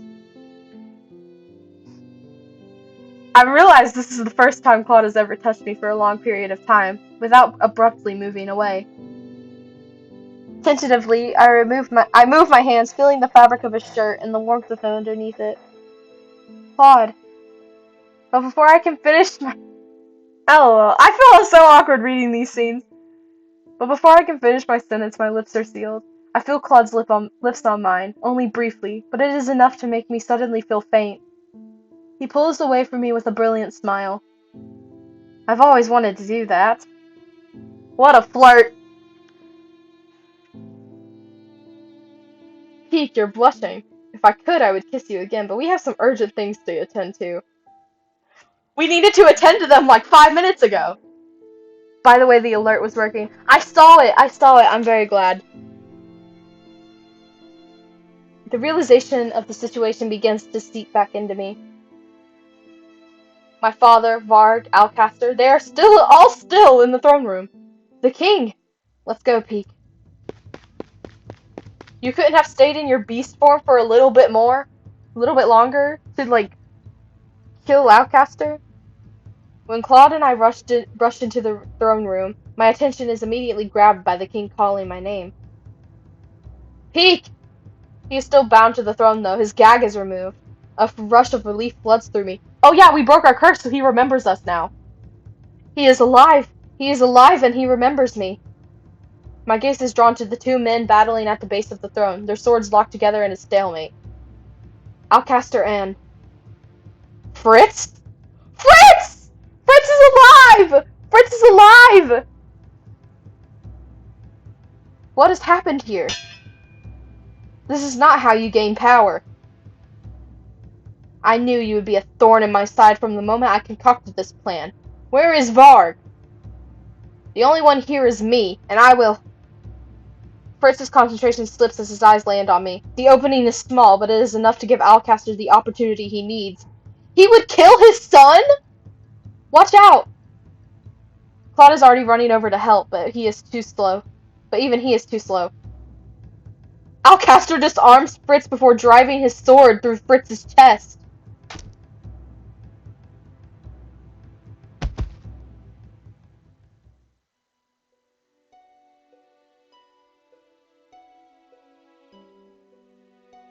Bro! Bro! Bro, what?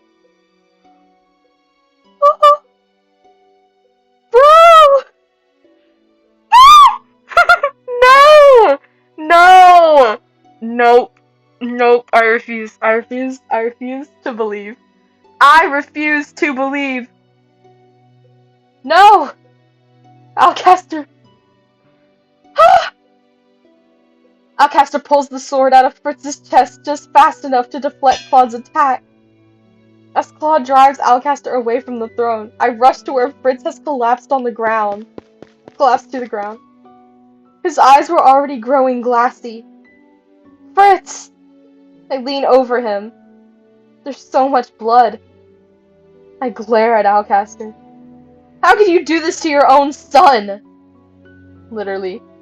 Anyone in my way will meet my sword. Blood does not matter. What an asshole! Fuck you. Princess. Stop! Stop! I don't want to read this. I don't want to read this. I'm in denial. Turn back to Fritz in alarm. Tears in my eyes.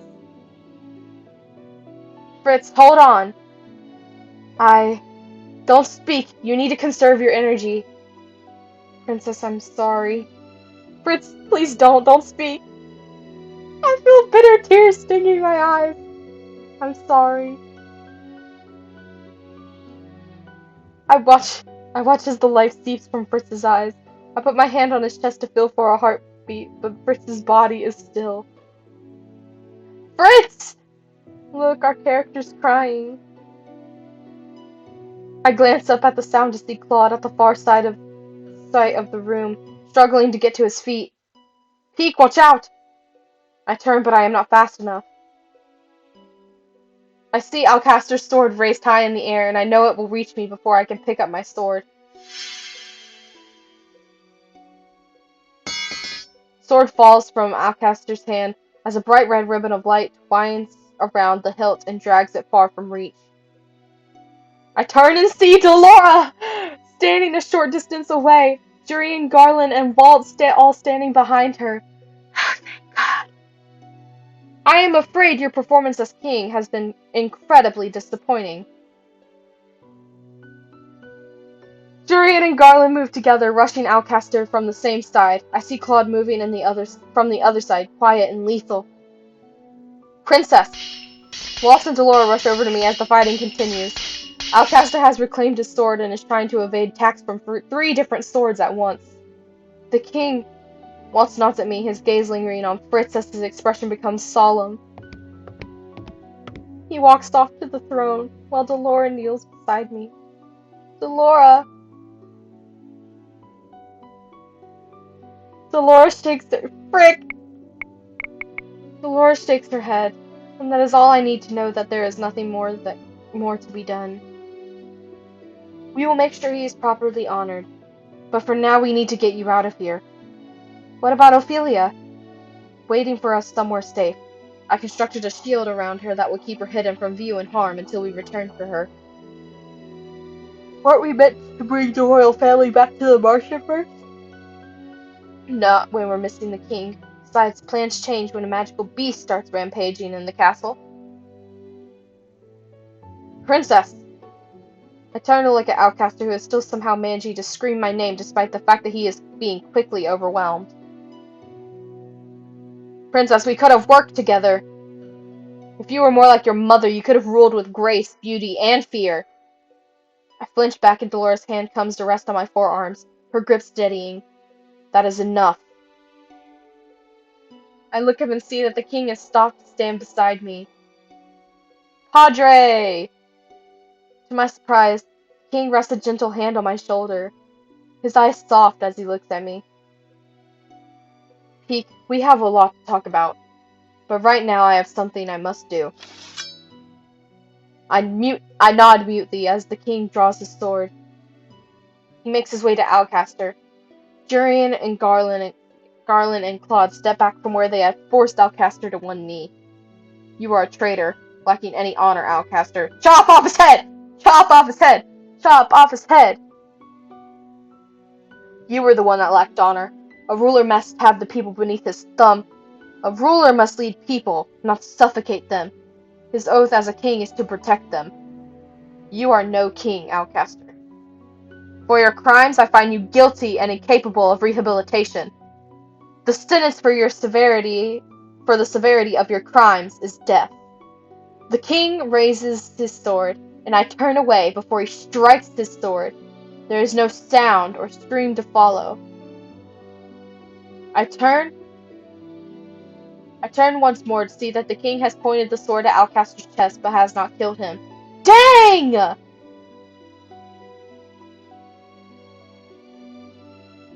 You will stay in the prisons until the time for your trial comes. Though you might try to refute these claims, you will be tried as a traitor to this kingdom, and then you will be executed. Alcaster's shoulders fall. The glare never leaves his face, not even when guards seize him and drag him from the room. What? Literally! Literally! The king immediately sends Jurian and Garland out to deal with any knights that are still a part of the coup. Laura and Claude help with moving Fritz's body, while Watts tries his best to fill the king in on the most basic points of our successful operation. We got scammed. We literally did!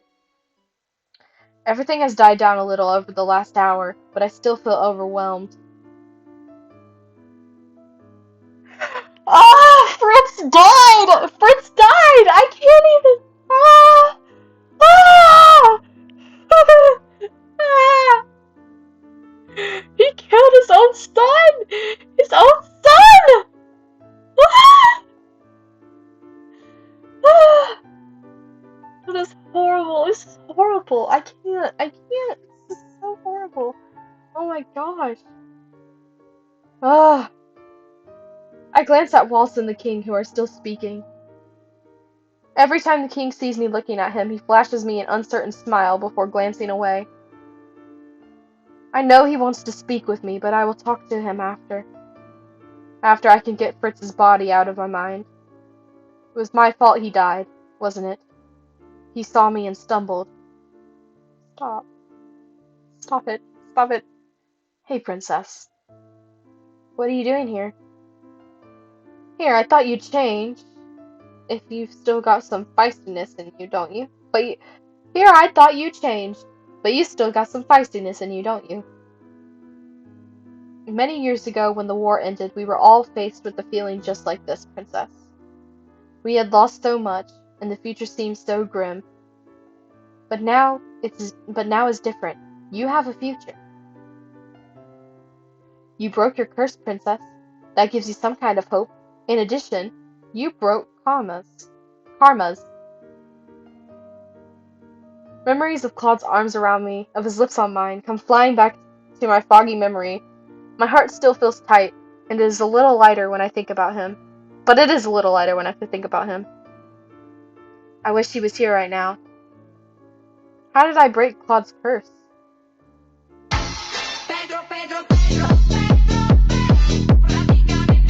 Thank you for the follow, Mateos. Thank you so much. We've got a lot of followers today. Thank you so much for the follow.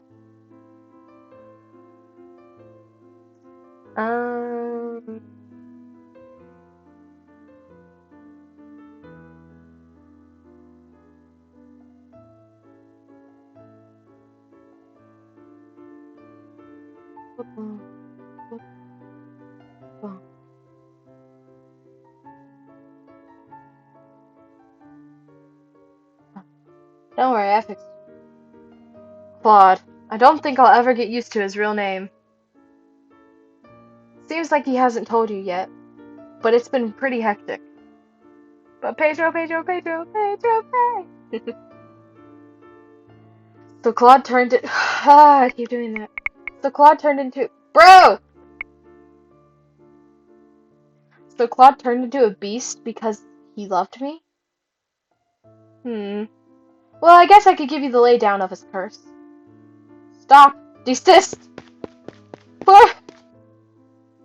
Delora has not even started to speak when Claude runs into the room, gasping as if he's been running through the halls. Curse! Are you speaking about my curse?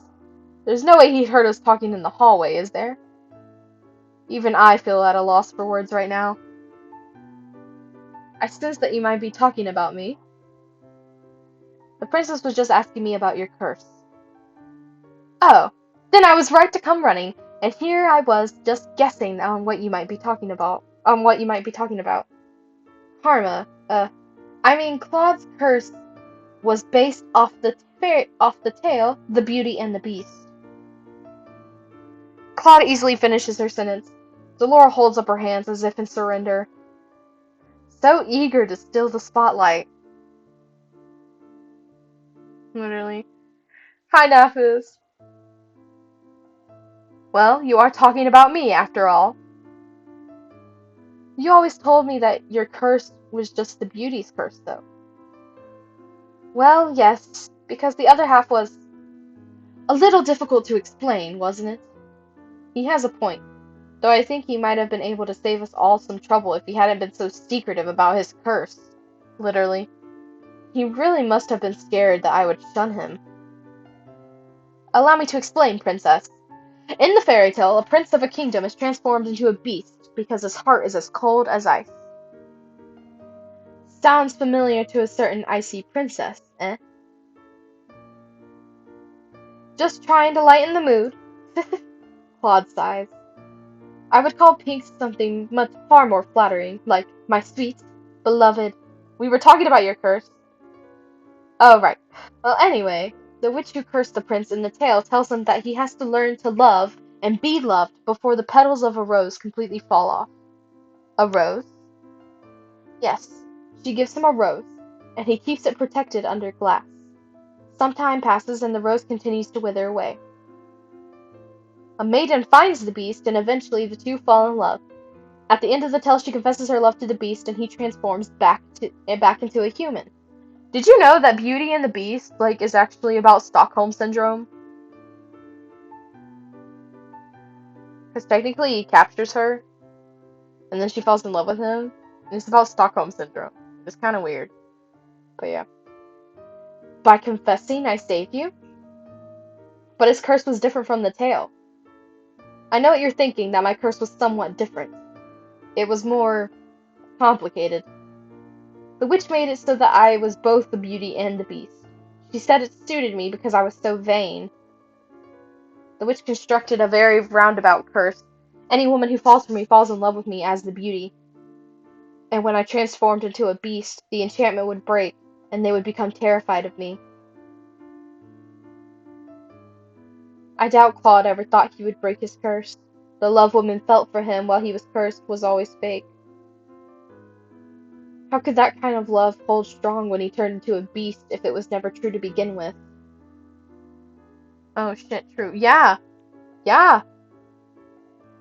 Then you came along, Princess. I bet he'd just given up hope when he was waiting for you to dispel and was waiting ba ba ba and was waiting for you to dispel the curse on your birthday. But now here you both are. But the Ice Princess in love? What a miracle. I turn away embarrassed. It is not a miracle. I am very glad I met you, Peak. Lady Delora's words are the truth. I had just about given up hope. I never had any hopes of breaking my curse. I had thought that the only way to fix it would be to have you dispel it on your birthday. But then I came to know you, and he fell in love, a fairy tale indeed. You started out frowning at everyone and everything. You've come a long way, Princess. Congratulations. You turned out to be a pretty okay princess. And you turned out to be a pretty okay witch. Do my ears deceive me? A compliment from our little witch? You look so surprised. And you'll be the new bearer of our crystal real soon, Princess. But you'll be the new bearer of our crystal real soon, Princess. I expect good things from you. Right. I almost forgot about that part. I'll try my best. Yet another miraculous proclamation from the little witch. Will the surprises never cease? Before I can snap at Delora again, the king awkwardly interjects, coming to stand next to us with Waltz by his side. Pardon the intrusion. Oh, not at all, your majesty.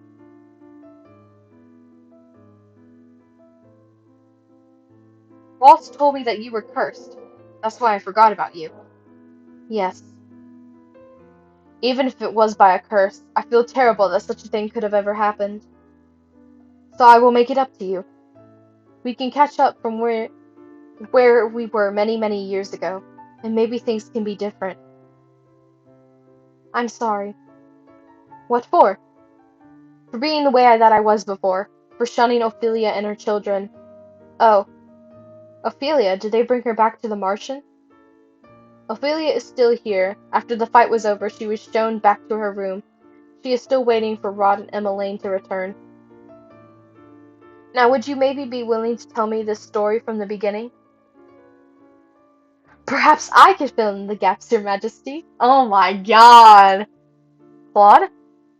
The king looks startled when he stares at Claude. He blinks as if he has just noticed his presence. Oh, and you are? Claude elegantly bows before the king. I am I am Prince Claude of Brugantia. A pleasure to finally meet you, Your Majesty. The Lost Prince? The king turns to me with a puzzled look. It's a long story. Claude surprises me by wrapping an arm around my shoulders and pulling me closer to him. Everyone looks shocked, except for Delora, who looks like she's trying not to laugh. As the princess's lover, I feel like... Sorry.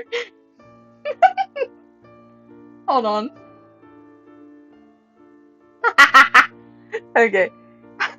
As the princess's lover, I feel it my obligation to help her explain this whole mess. Uh, I feel my face getting hotter at Claude's sudden proclamation. All their eyes are now on me, and I suddenly feel like hiding myself. Only Claude would so bluntly say such a thing. The king looks more shocked than anything. When did this happen? Well, Your Majesty, I think we had better start at the beginning.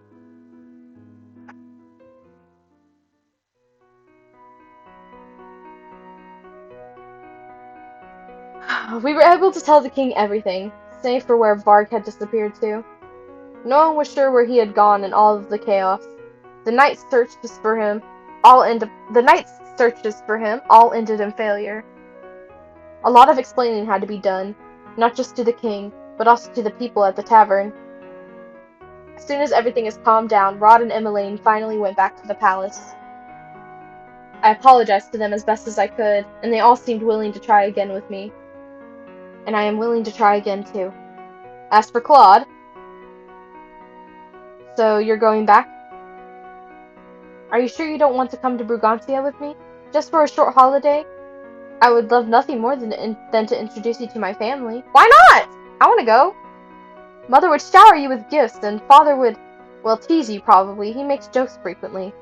And Llama... What did you just say? Llama? He has a pet llama? My brother, Llama. What? Oh, another acronym. We're Karma and Llama. That's so dumb. Okay, whatever. Does your father do these things on purpose? I told you he likes jokes. My brother's real name is Lance. I was going to bring you back and introduce the two of you. And you could tell my little brother how very charming I am. Is it just my imagination, or is there a glimmer of competition in his eyes? As much as I would like to meet your family, you have your own obligations here. And you need to let your family know that you are safe and alive. But the thought of being separated from you... Claude sighs before he leans down and plants a kiss on my forehead. I'll miss you. You won't be gone that long. Love, that is not how you're supposed to respond.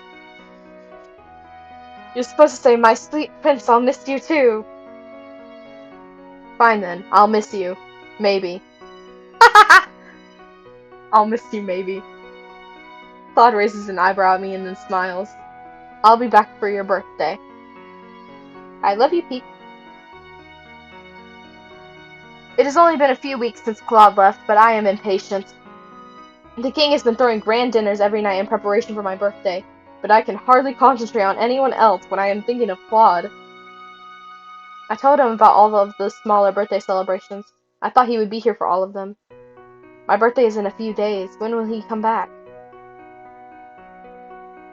I've tried to make myself busy, mainly continuing my sword practices with Jurian and Garland, who have both rejoined the Order of Caldera. Every time I am around the knights, I think of Fritz. I don't want to think of Fritz. I shall bring some new flowers tomorrow. If Claude would just return already, we could go pay our respects together. Speak of the devil! Hello, Peak, my love, my sunshine, my beautiful betrothed. Betrothed? Betrothed? Claude? Claude? I don't know, I can't read. I shake my head and try to gather my thoughts. First of all, you did not knock. Second, we are not engaged.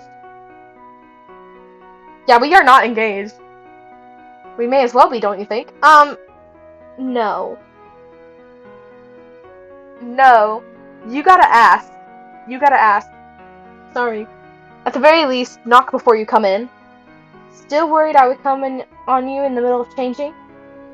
Would you have minded so terribly? Yes! It's worth saying those things to you just to see you blush. Why are you even here? His arrival was so sudden, and I had absolutely no time to prepare. Claude sighs dramatically. You didn't want me back here? No, I mean, you didn't even write to say you'd be back today. I just wasn't expecting you. I did say I would be back for your birthday. I am a man of my word. Should I have stayed out longer? No, of course not. I grumble as Claude walks over to my bed, grinning. He sits down on the bed next to me and wraps an arm around my waist, pulling me closer. Closer! Blah, blah, blah, blah. I sigh out and lean my head on his shoulder. It is a startling contrast to what it used to be. Before, if I touched him, he would flinch and turn away from me. Now he is always right next to me. Claude's whole body seems to relax when I tentatively wrap my arms around him and hug him back. I knew I would miss you, but it was really terrible being away from you. But you enjoyed the time with your family. I did, and my brother was very frustrated that I spoke about you almost every hour of the day. Dang! He bragging to us to his fans. Embarrassing. How could you have had that much to say about me? Oh, I felt that I didn't have enough time to list off all your virtues. I nudged him in the arm, but he just grins at me. A glint from Claude's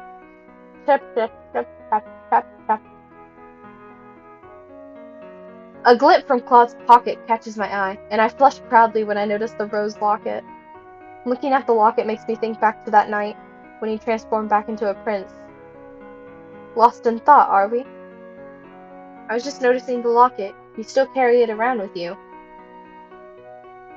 Of course, he should! Of course I do. It has become my most valuable possession.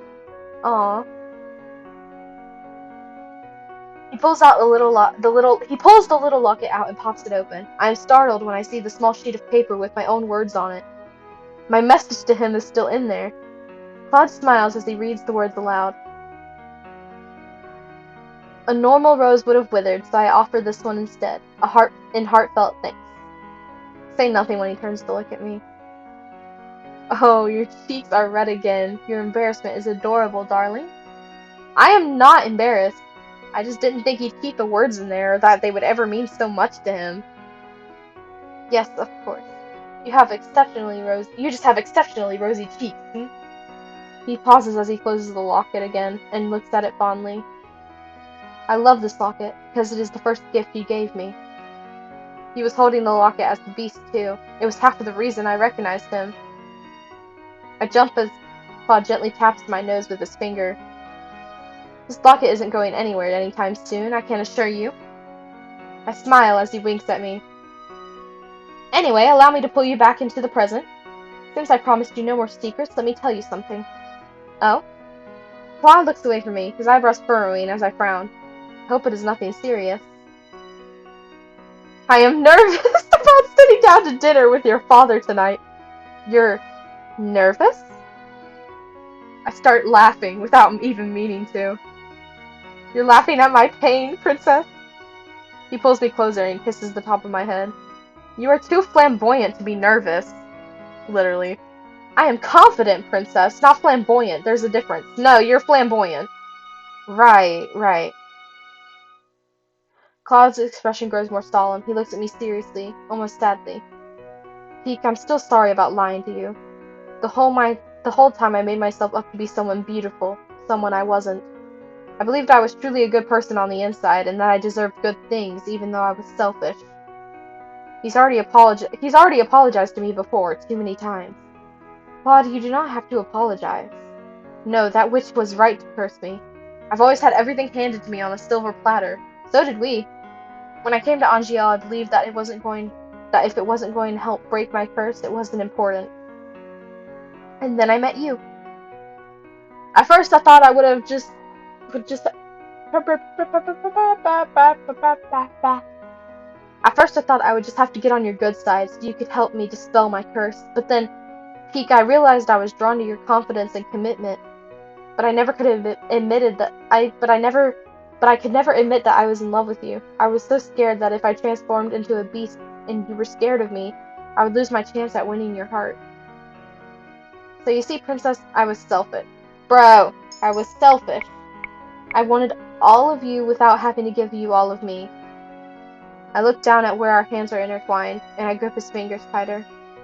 I've told you enough times now that you have nothing to apologize for. But if you insist on apologizing, maybe you ought to do something to make it up to me. Those words are out of my lips before I can even think them. I stop suddenly, trying to ignore the hot flush on my cheeks. Claude looks at me puzzled, and for a few moments I feel triumphant that I have caught him off guard. Then the puzzled look fades, and Claude just grins at me. Oh my, so forward. Shut up. Ford? I open my mouth to apologize when he suddenly... Whoa! Whoa! I don't want it, I don't want it, I don't want it, I don't want it, I don't want it, I don't want it, I don't want it. I don't want to read this on here.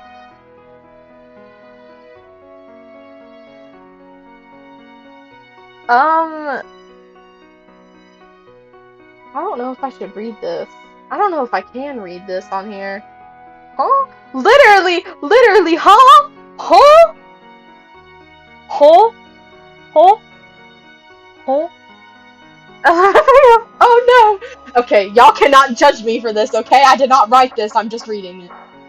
I open my mouth to apologize when he suddenly grabs my hands and tugs me down onto the bed.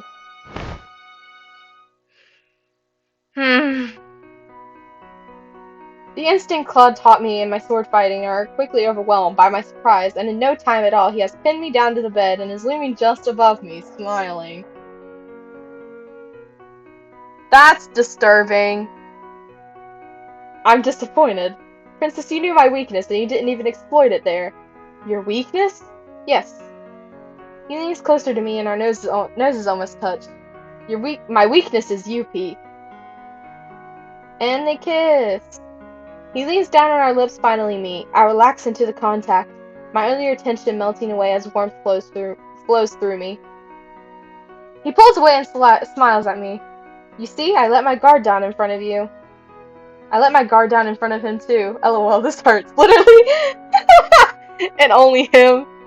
This whole time, all I wanted to do is to be able to touch him.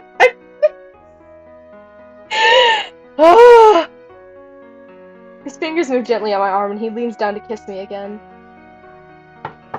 The sound of knocking startles us both. A muffled voice comes through the door. Princess, the king is requesting your presence down in the dining hall. He says that your friends have arrived. Oh. Princess? I hear the doorknob begin to turn and quickly speak. Yes, I will be there in a minute. I will let him know, princess. First the curse, and now this. It is as if the world is conspiring against us. He kisses me once more on the forehead before slowly sitting up and running a hand through his hair.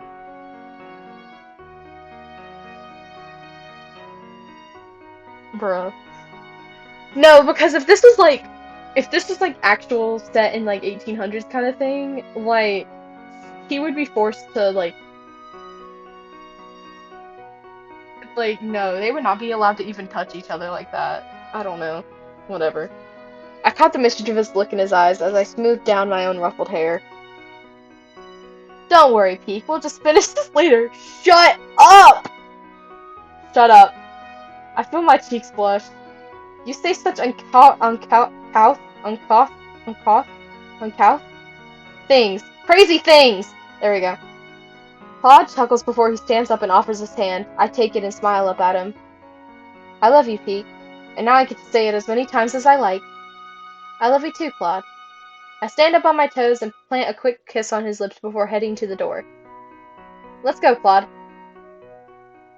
I was kind of, like, expecting a marriage proposal after he said, am I betrothed? I was expecting her to be like, but we're not engaged, and then him, like, pop out a ring and be like, will you marry me? Uncouth? Thanks. I can't read. We did it!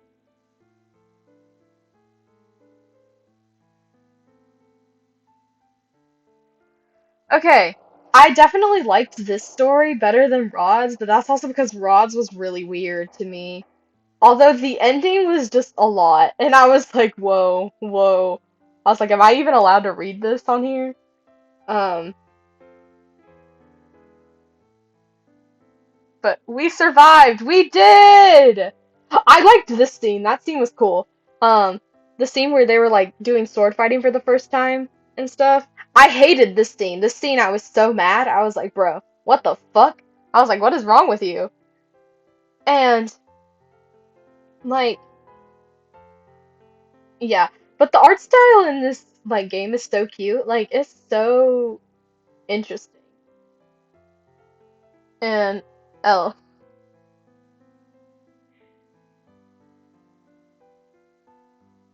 um, but yeah, I think I really like that like the different fairy tales kind of thing.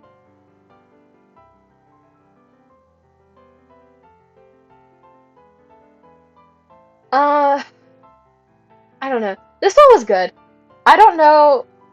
I don't know. I don't know. I feel like I'll probably have a favorite after I play all of them, but I don't know. I feel like so far this one is my favorite, but it's also just because this one isn't weird. So, yeah. But woo.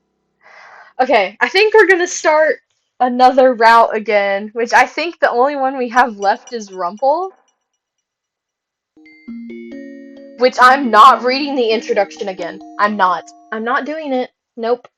So, I did not like Karma LMFAO. Well, compared compared to Rod's ending, it is not that bad. Oh, joy. But yeah, compared to Rod's ending, it is not it's not that bad. Um, I'm trying to what's the gallery? Oh.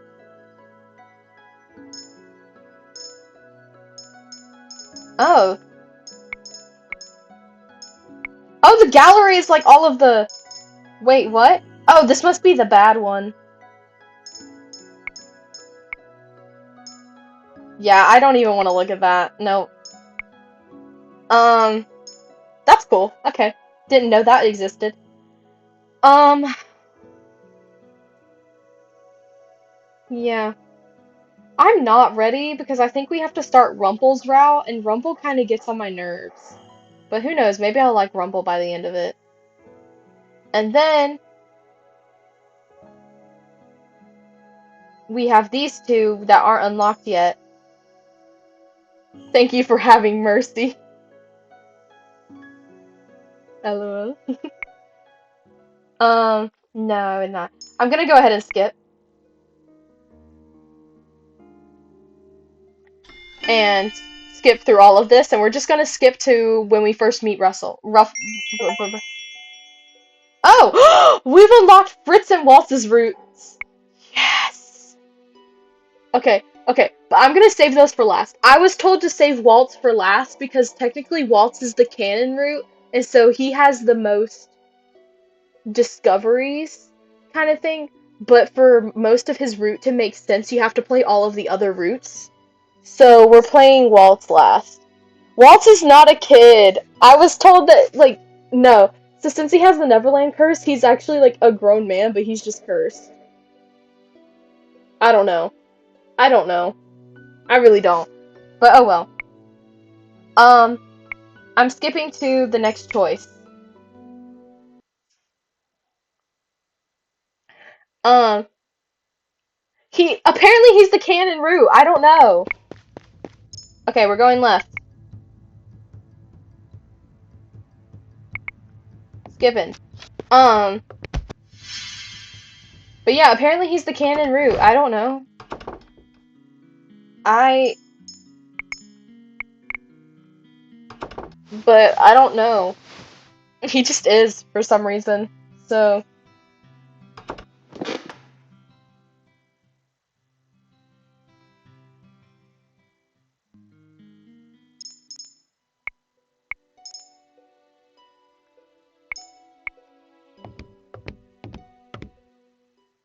um, all right, throw the tray at him. So this is the first choice for Rumpel, and this gives us a good. So yeah, I'm tempted to let you. Feisty as well? Oh, be still, my beating heart. Huh? You... Oh, he's awake. Another lovely lady has entered my chambers. I don't think my heart can handle the perfection of 3 of you at once. I think we've done this before, but oh well. I think I know how Casanova here got those head injuries. Some lady decided she had enough of his rubbish and wanted to punish him. Delora, patience. He may not be in the right state of mind right now. He did take injuries to the head, after all. The man finally stopped to look just at me. He narrows his eyes so hard I almost want to slap him. What? You're familiar. No, but it isn't possible. But it's impossible. Aren't you the crown princess? What are you doing here? Oh, if he knows, then he's... Well, he's definitely not a witch or a fairy. It can only mean one thing if he recognizes the ice princess. What is your name, good sir? I would answer any questions you ask of me, madam, but... The man looks down at the notebook in his hand. I don't remember. Amnesia?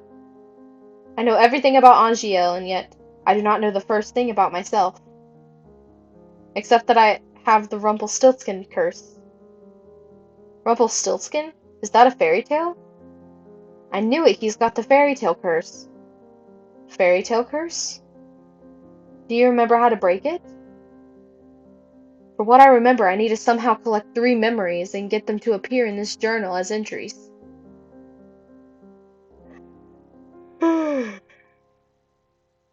He shows us the notebook he's been holding on to since we entered the room. My first memory is of waking up and holding this. I thought there would be information in here, but it's empty. Another victim of the curse. You must be tired. Peek will leave your breakfast here and will give you some time to yourself. We'll be outside if you need anything else. Alright, skipping through. Oh wait. We're going back. Okay, Rumpel's flirting with people. Rumpel, you aren't here to flirt. But this lovely lady is unattended. Sir Rumpel, please, you're making me blush. But the man couldn't remember his... Because the man couldn't remember his name, he fashioned one from his own curse. Rumpel. I think it suits him. I will never understand Lady Parfait. This enormous waste of space is about as useful as karma. I've returned! Speak of the devil. Did you miss me? Karma had left abruptly yesterday, saying that she had something very important to take care of. Walsh trails in after her now, carrying several boxes in his arms. Why am I carrying these? Because you made me run that errand for you at the toy shop the other day. And because gentlemen carry things for ladies. I'm going to drop them now. Those boxes contain very important content. Spoken home is Karma and blah, blah, blah. I'm trying to get to the part where... There we go. Rumpel. So this is our new housemate? We have not had the opportunity to meet. I am...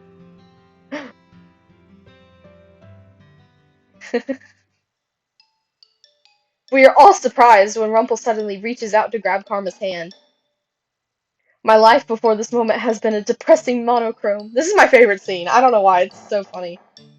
Now that you've entered my bleak existence, I see everything in beautiful, blazing color. And nothing shines more brightly, more vividly than you. Look at Karma's face. I am Rumpel, my sweet. Let us talk of marriage.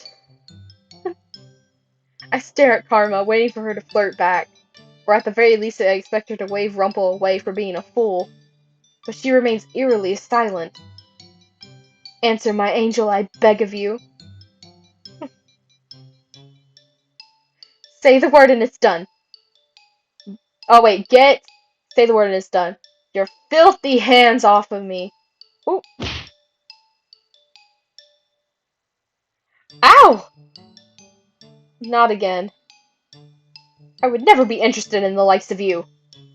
Go on, lad, give him a good beating like the one you gave to me. My queen, there is no need for violence. What did you call me? Please calm down. Rumpel is still recovering. What is going on? Karma is a man, doesn't take kindly to being flirted with. Or proposed to. She is a man? Yeah, we learned that like 30 minutes ago. Well, actually, we learned that yesterday. But your voice, your face, your breasts! Ow! That's what you're focusing on? Pervert. I worship all aspects of the female form, but my particular favorite has always been... Ow! Do yourself a favor and shut up. I never would have known, but why would he do this? Don't look at me like that, I have my reasons. Is it because of your curse? Yes. I am undone.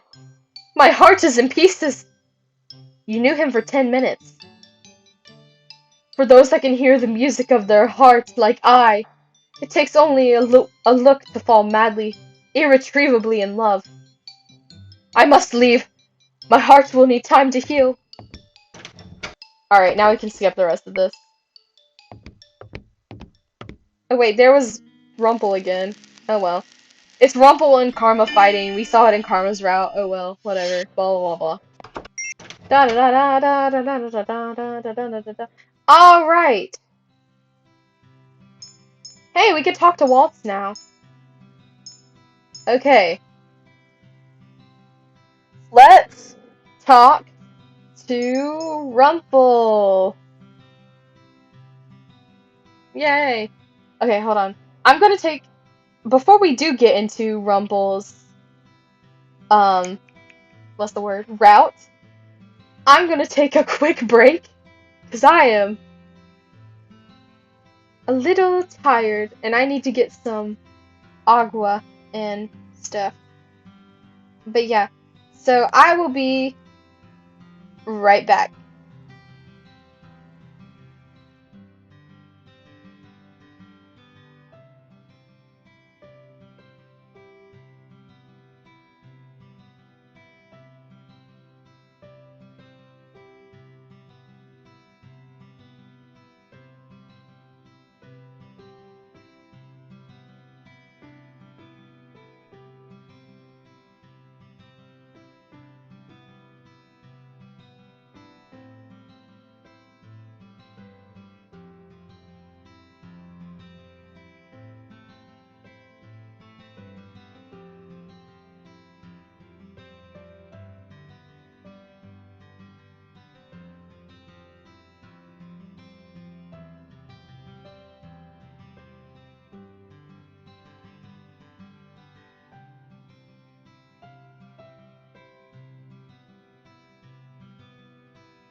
Okay, everyone, welcome back from break. Hopefully, y'all were able to get food or water or something. I got food and water, so I should be good for a while.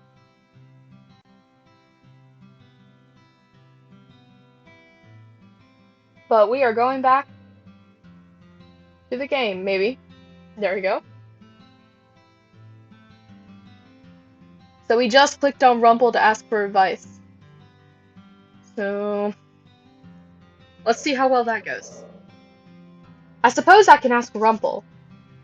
Enough girls seem to like him, so he might have some advice.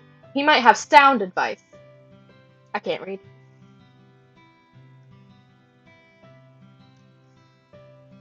Okay, there we go. I clicked space like 3 times and it didn't work. I find Rumpel in between his orders and pull him aside. He looks oddly relieved. Ah, princess, you saved me. Saved you? From a heinous overload of work. I am pretty sure Rumpel does less around here than me. At least I finished the work I am given, unlike Rumpel, who gets distracted by every single thing.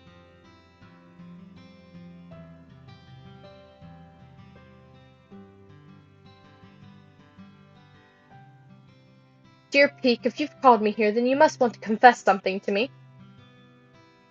Hold on, I need to fix something. It's not working.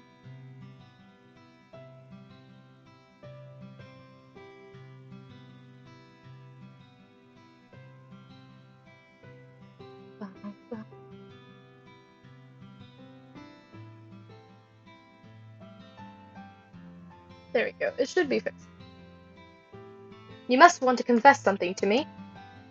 What? Perhaps you'll confess your undying love for me? I scowl at him and cross my arms. I came to ask you for advice, but perhaps I'll go somewhere else. I'll go ask someone else. You came to ask my advice? Rumble stares at me, clearly shocked. I guess it is because out of all the people I would ask, he probably seems the least likely. Then I will assist, my sweet princess. Oh, brother. What kind of advice are you looking for? Perhaps you'd like to learn how to make a man swoon. How to stroke the embers of the heart? Is flirting the only thing that is ever on his mind?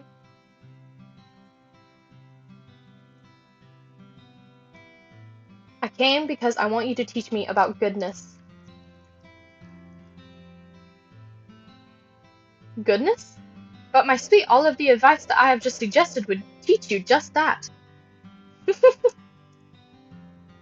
Being romantic will not teach me how to be good. How to do good. Rumpel dramatically places a hand over his heart. But being romantic is good. Don't you see the smiles on the lovely ladies' faces when I speak to them? I cannot imagine why they smile like that. Rumpel's persistence is annoying.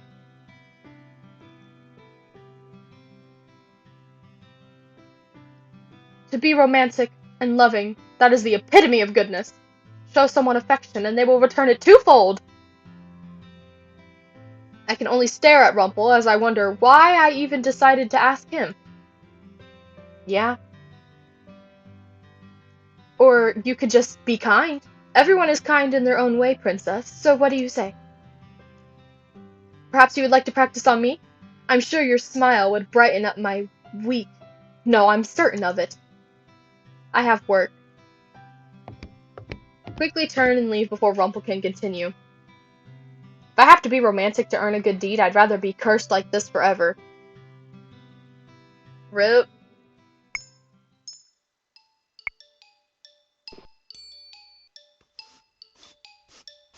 Alright, skipping to the next Rumpel part.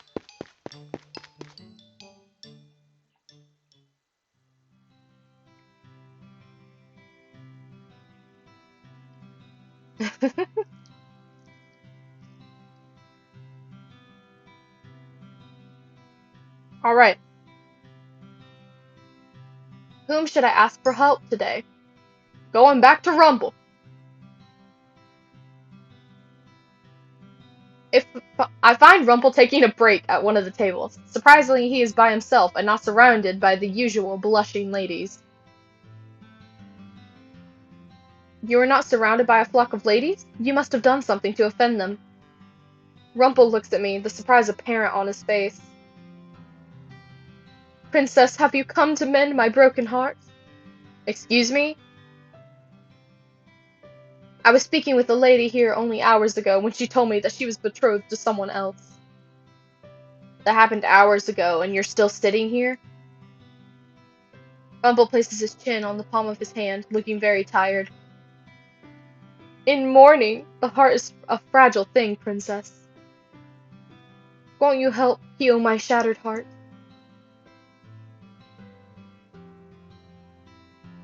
Rumpel stares at me when I do not answer. That would count as a good deed, you know. Helping you would count as a good deed? Doing things out of the kindness of your heart is a good deed, Princess. The kindness of my heart? Why would I want to help you when you've done nothing for me? Kindness isn't a thing that needs help. Kindness isn't a thing that needs to necessarily be returned, Princess. Single instances of affection can make a heart lighter. Why does he always go through the trouble of making his words sound so much fancier? Hold on, I'm taking a bite.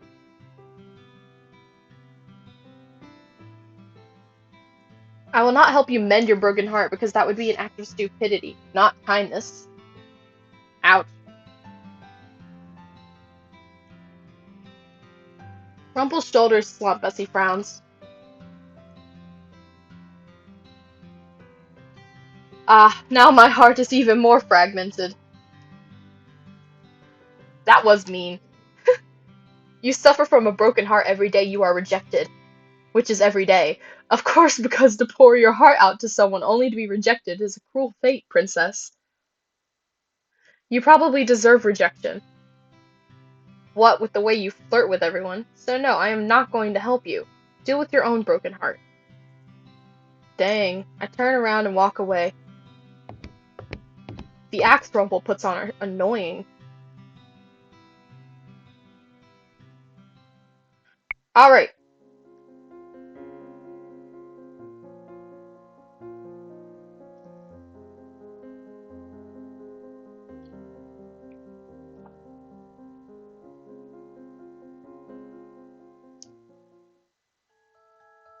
Alright. Hello, hello, I'm back. Welcome back, Bread. You didn't miss much. It was just Rumpel being dramatic about his heart breaking again. Now we're going to pick our partner, which will be Rumpel.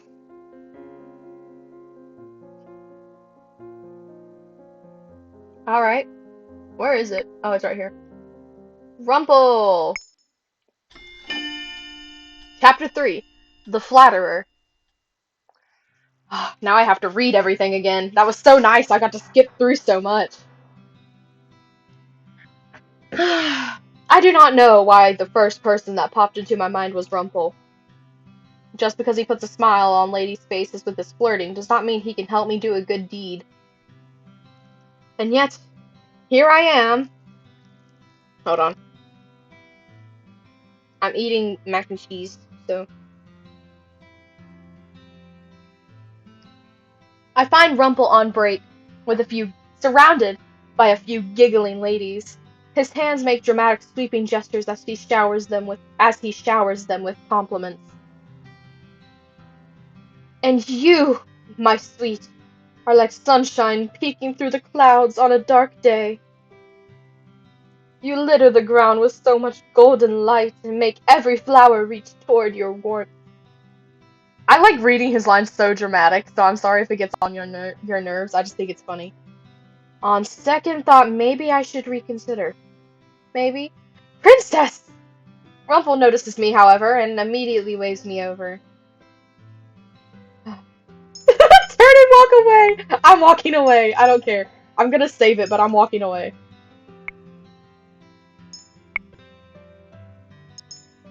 Turn and walk away. I just remembered that I have something to do.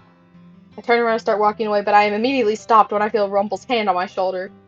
Uh, I slap his hand away. Fierce as always. You remind me of a rose with thorns, princess. He leans in closer and winks at me. But the thorns are what makes the rose so alluring. Are you always so persistent, or do you actually want me to slap you again?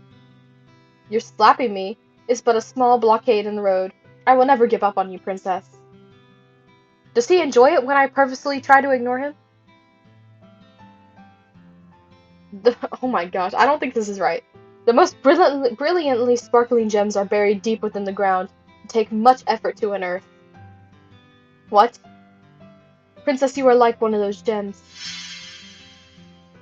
No, I am not like a gem. It was correct. Rumpel, why would you deal with someone like her? Ah, what? Bro, this food is so good. I'm sorry, I'm starving. Peak is like a budding flower, and I want to do my best to help her bloom in whatever way that I can. You've come to me for advice, right? How did he know? The look of shock on your face is adorable, and so absolutely satisfying. It seems I hit the nail right on the head. Rumpel, she is obviously too stubborn to admit that she needs your help. These women are infuriating.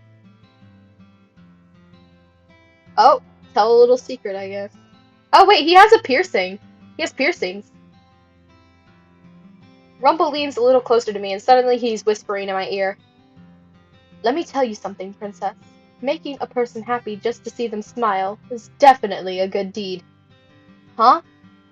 Making someone feel important is never a disservice. What do you think? I'm pretty knowledgeable, aren't I? All he ever talks about is doting on people, flirting with them, and making them smile. Rumpel continues talking. Which is why I will make an excellent partner. I take a step back. Rumpel is now looking at me with a triumphant smile. How did you... I am very perceptive, princess. I know what that was. Yeah. You overheard my conversation with Parfait? She told me about it. She did? Only briefly. So you're not perceptive at all. Uh, Princess, you cannot see it, but I am drowning in my own tears. He just assumed I was going to be partners with him, which is very annoying. I do not even know why I was considering partnering up with Rumpel when he says the same things over and over again.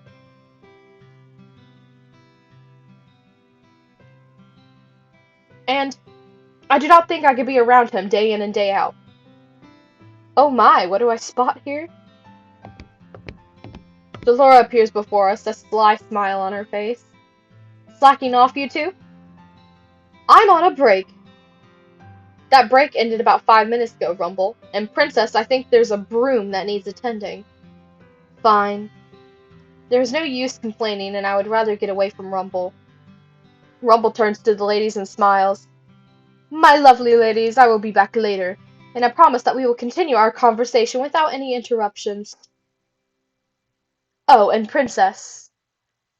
Finally, the stream was broken for me. It's good now. It was broken? Ah! I'm so sorry. I don't know what happened. I'm so sorry. We'll continue our conversation later as well.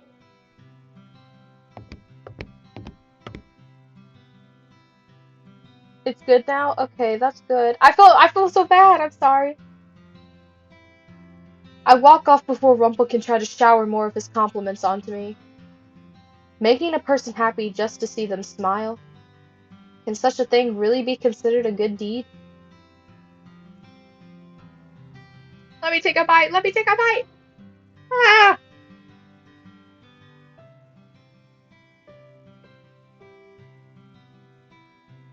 Hold on. The days at the tavern go by quickly over the next week. Princess? Princess? Uh, you've been staring off into space. I was just thinking. I just finished using Mr. Broom, and now I am helping Anise sort some of the shelves in the back. Rumpel has taken up the serving for today. The women always enjoy him, but the men are always glaring at him. They're jealous of Rumpel, I think. Who? The other men. Anise looks over at the men that are glaring at Rumpel as he drifts between tables. I am worried about Rumpel, too. What are you talking about? You were looking at Rumpel with a funny expression on your face. No, I wasn't. My words are clipped and my voice is cold. Anise looks at me sadly, but I do not care. What I do is none of her business. I think the girls are jealous of you, too. No, all good. Just kept freezing on me. I'm so sorry. What? I glanced around the tavern and noticed that there are girls glowering at me. I'm not unaccustomed to these glares, since people have always looked at me this way.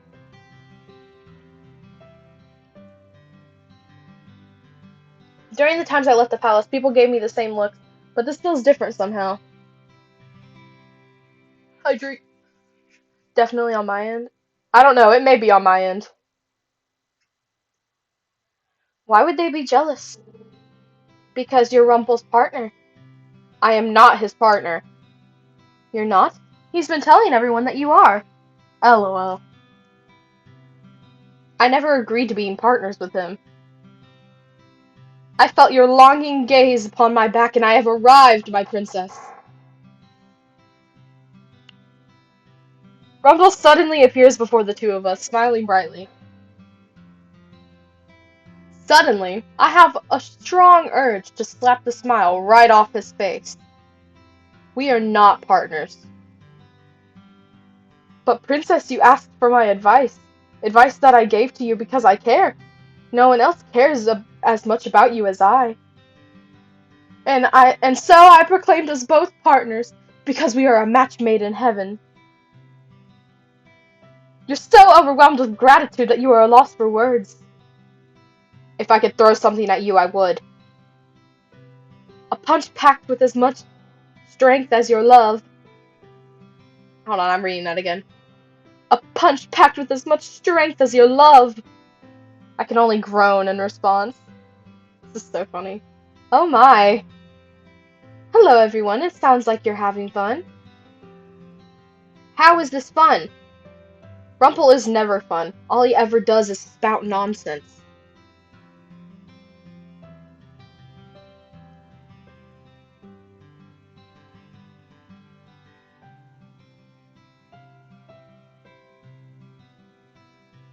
He doesn't mean any harm, princess. He's just filled to the brim with so many compliments, and he needs to get them off his chest. Well, he can go direct them at one of his many other adoring fans. I shift my gaze to Rumpel and furrow my eyebrows at him. Or do you only direct them at me because you enjoy how much I ignore you? Oof. I only wanted to help, princess. That's what partners do, right? But we are not partners. Just try this partnership out, princess. I promise it'll be worth your while. Nothing ventured, nothing gained, princess. You can always change partners. Lady Parfait! You've broken my heart! You were very good at healing your broken heart by now, Rumpel. Oh! Anyway, I'm sorry to interrupt. I only need to speak with Anise to make sure that she doesn't need any help with a particular list.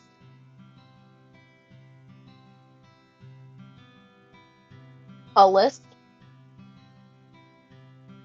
A list of herbs for me. Anise has been nice enough to gather herbs for me. Lady Parfait, is this about your body? What's wrong with your body? It is nothing to concern yourself with, princess. My body is just a little frail because of the burden on it. That's right. Parfait mentioned having to bear the crystallum lucis. A thought occurs to me as I look at her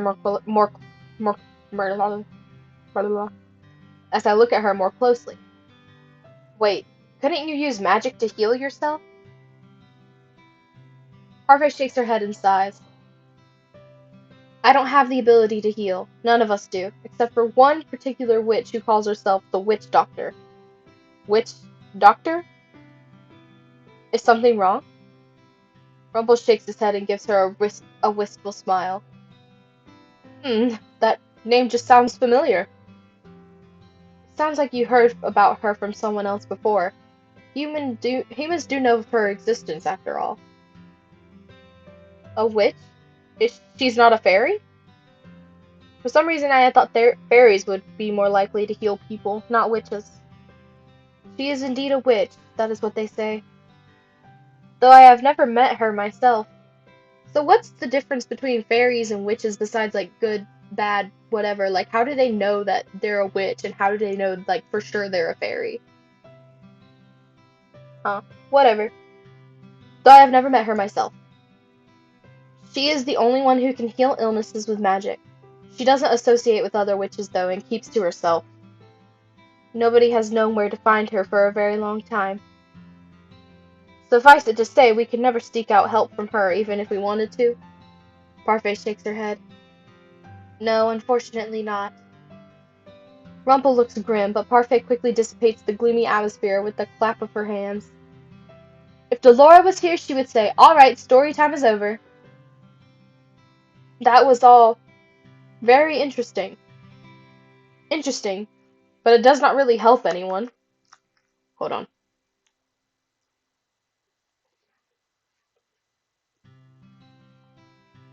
Your body is the way that it is because of the Great War, then? Oh, shoot. Like I told you before, the Great War has made my body a lot weaker.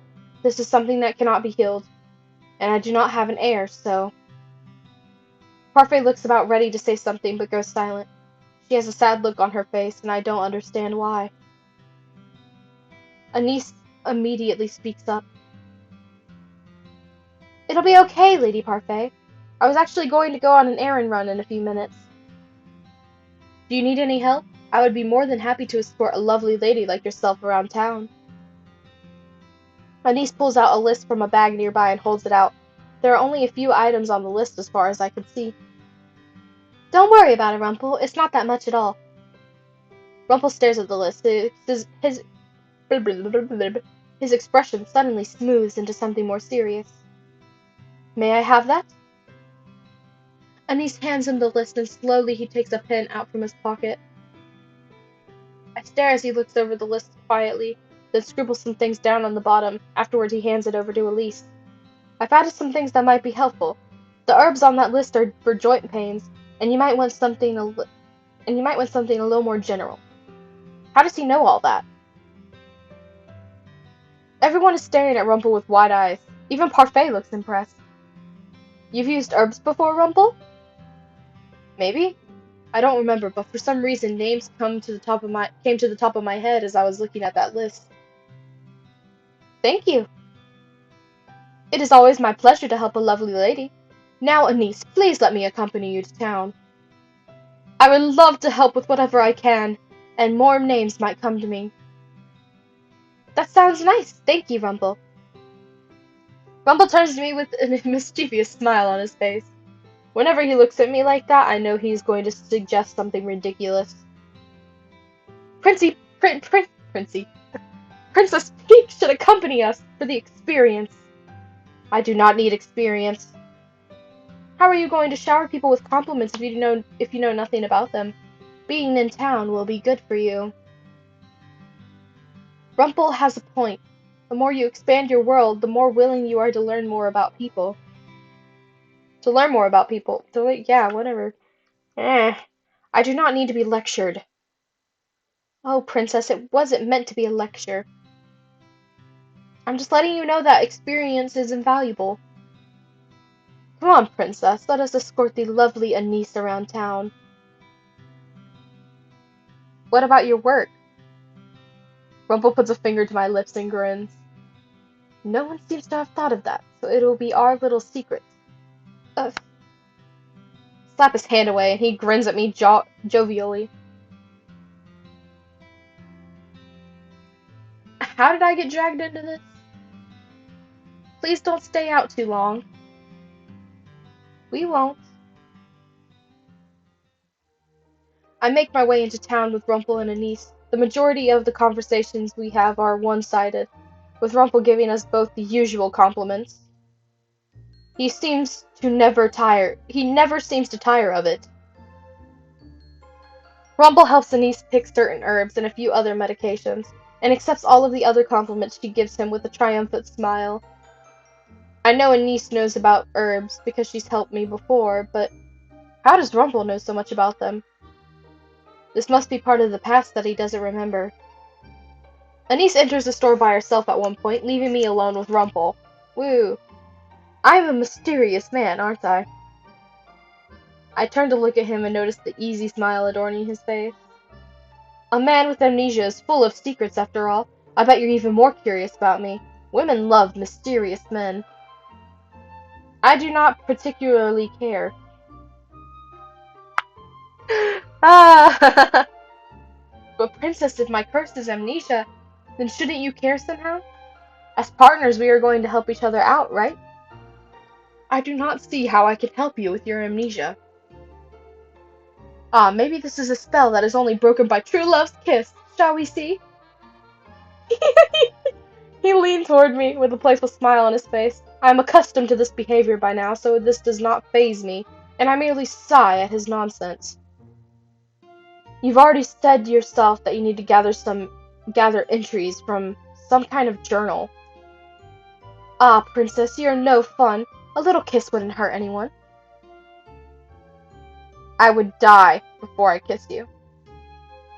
Well, we're on Rumpel's route, so, that's a lie.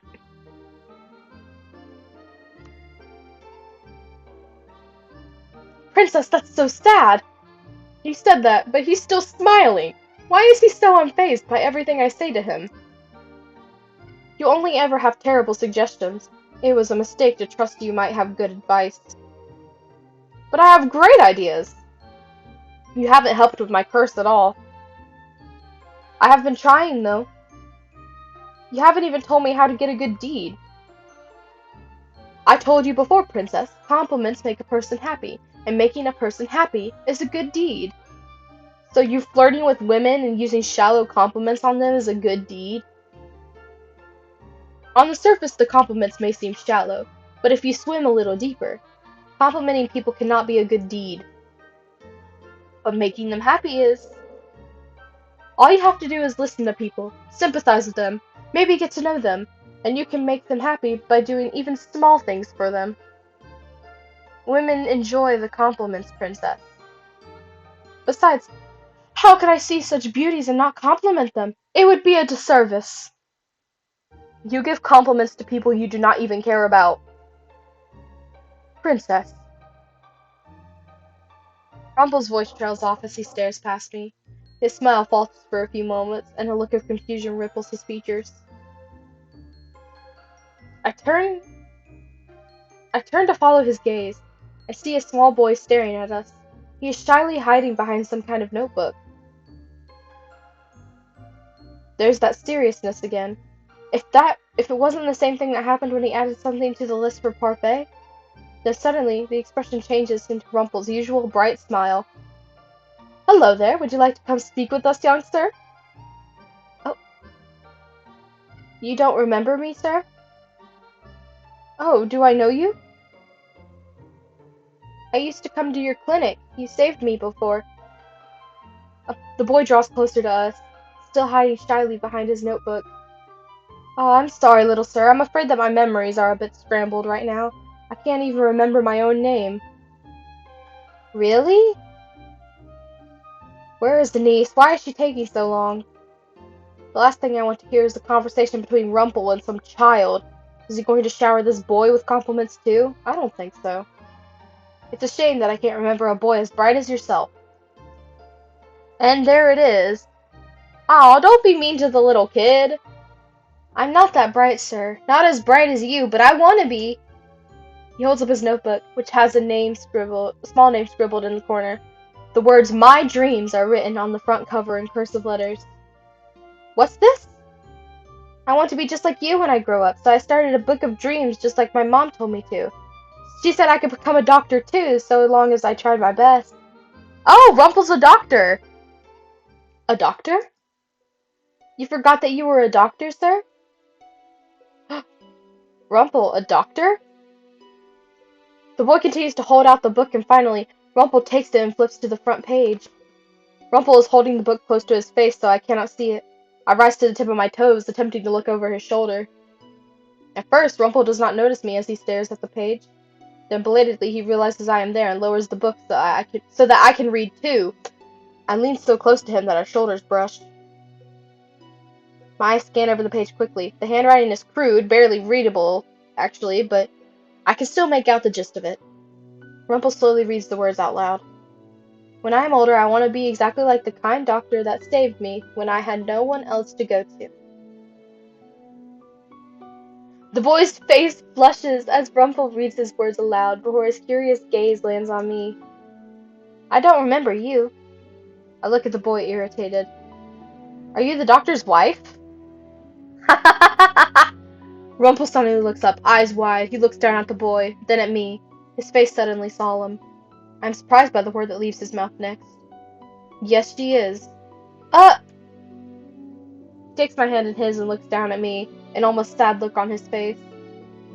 What is wrong with him?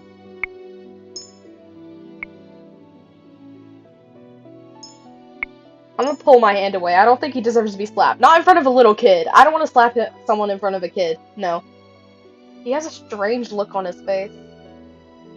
Slowly, I try to pull my hand away, but Rumpel help.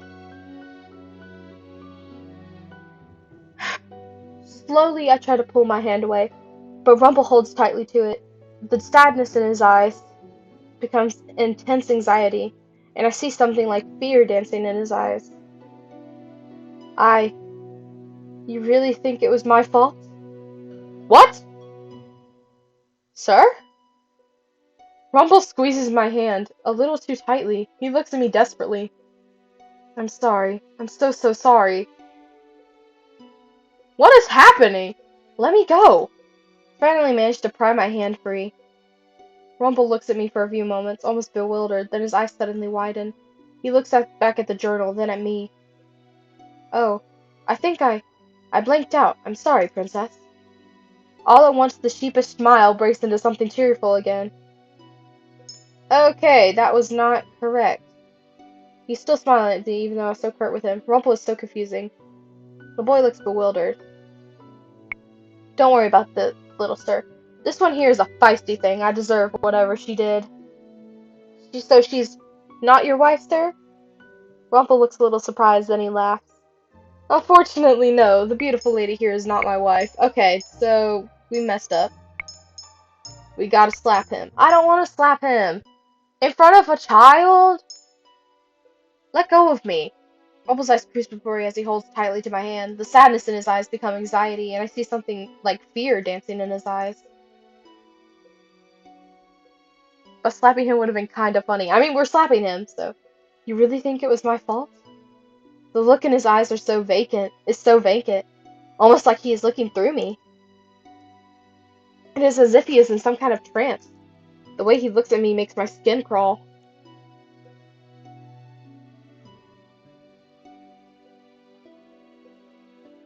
His grip on my hand tightens, making me shudder. Rather than slap his hand away, I reach out with my free hand and slap his face.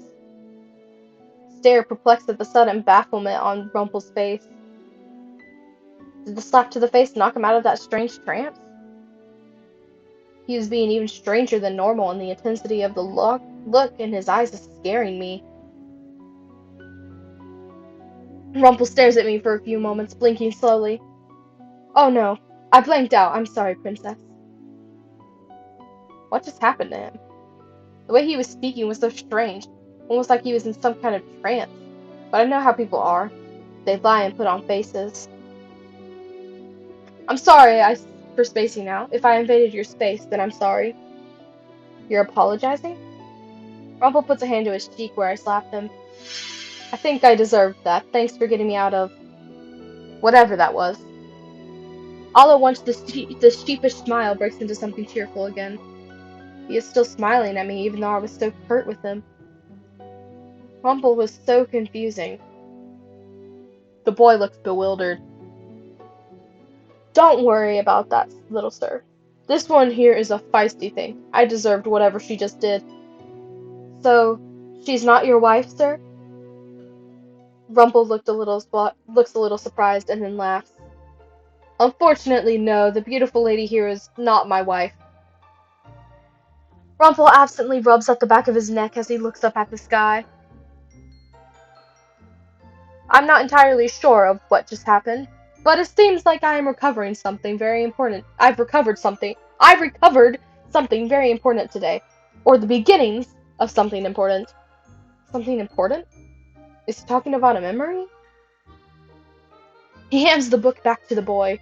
Then he leans down and sets a hand on the boy's head.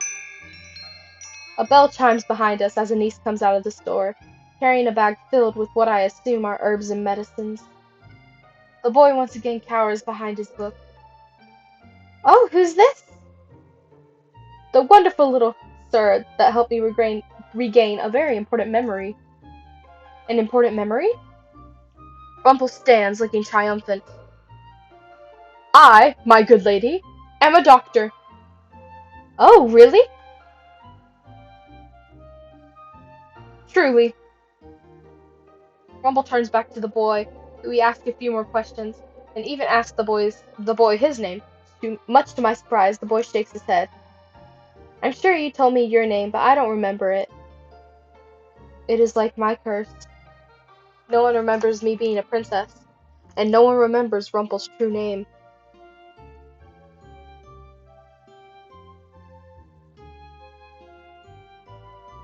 Rumpel thanks the boy again many times over, and even buys him a few pieces of candy. The boy's eyes are practically glowing with excitement, and he does not stop smiling. After we see him off and start to head back to the tavern, I begin to contemplate. I am curious about something. Oh? You said that you needed to fill your journal with memories in order to get them back, but the journal you just read wasn't yours. It appears not. Seems that the 3 entries that trigger my memories just need to be written by people I know. Reading them triggers a memory, and then the full entry probably appears in my journal. I ought to check it when I get back. I see. But even without looking into the entry, a memory came to your mind? Rumpel gives a short, distracted nod. It is not complete, so I'm hoping that something really has appeared in my journal. It feels like it must, considering I remembered something so important. Do you remember anything else at all? The young man that we just met. I believe that he used to come watch me work before. I knew him. He used to look up to me. He was a sweet child. The memory is foggy, but yes, I believe something did happen to him. He became ill. The details of how I saved him must be in the journal. Even though this does not pertain to my curse, I am curious what his journal might say. I'm curious too, I want to know. I can't remember fully, but the memory feels sad somehow. He turns to me, eyebrows knit together. It is strange to see him with such a serious expression on his face. I really am sorry about earlier, Princess. I think I was on the verge of a memory, but then it got tangled up in my head. I am surprised by a sudden change of topic. I shake my head slowly. He is quiet for a few moments before suddenly his smile comes back and he is laughing jovially, telling us that there is no point in worrying. At the town's outskirts I turn, feeling eyes on my back, but no one is there. We give Parfait the medicines we purchased in town as soon as we arrive back at the Martian. Then Rumpel proudly announces that he is a doctor to anyone that will listen to him. Everyone seems happy for him, save for the Martian patrons that find Rumpel annoying, who are mostly men. Afterwards, Rumpel asks Anise if he might be able to take over the medications for Parfait, if only because Anise is busier than him. Rumpel hasn't been at the Martian long, and yet he's already found something to help break his curse. And then there's me. I do not think anyone will be able to help me. At the end of the night, when I finally have time to myself, I return to my room to rest.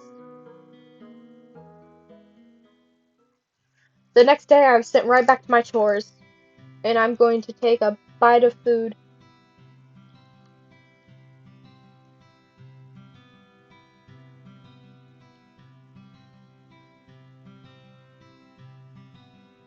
Rumpel is nowhere to be seen in the morning, and Anise says it is because he is tending to Parfait.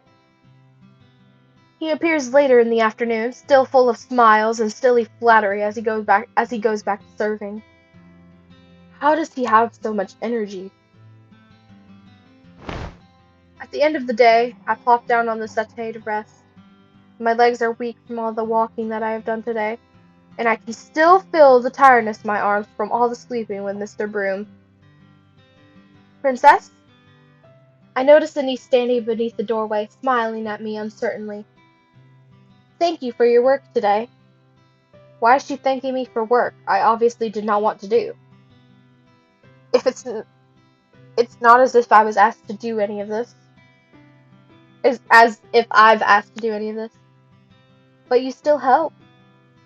Anise nervously shifts on her feet. So, I just wanted to say thanks.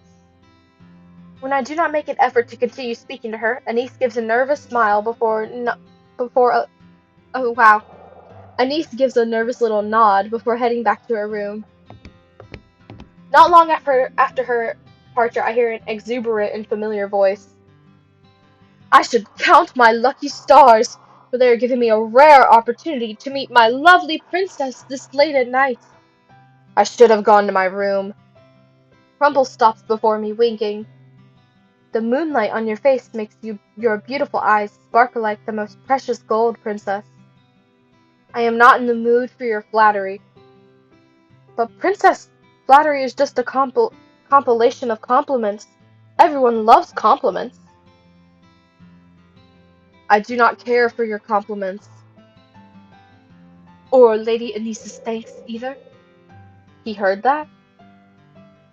You should learn to let people spoil you. What did you get to eat today? I got mac and cheese. Like the microwave mac and cheese. Because I'm broke. So, yeah. I stare at him. That is the last thing I had ever expected anyone to say. My whole life I have been called spoiled and rotten, the Ice Princess.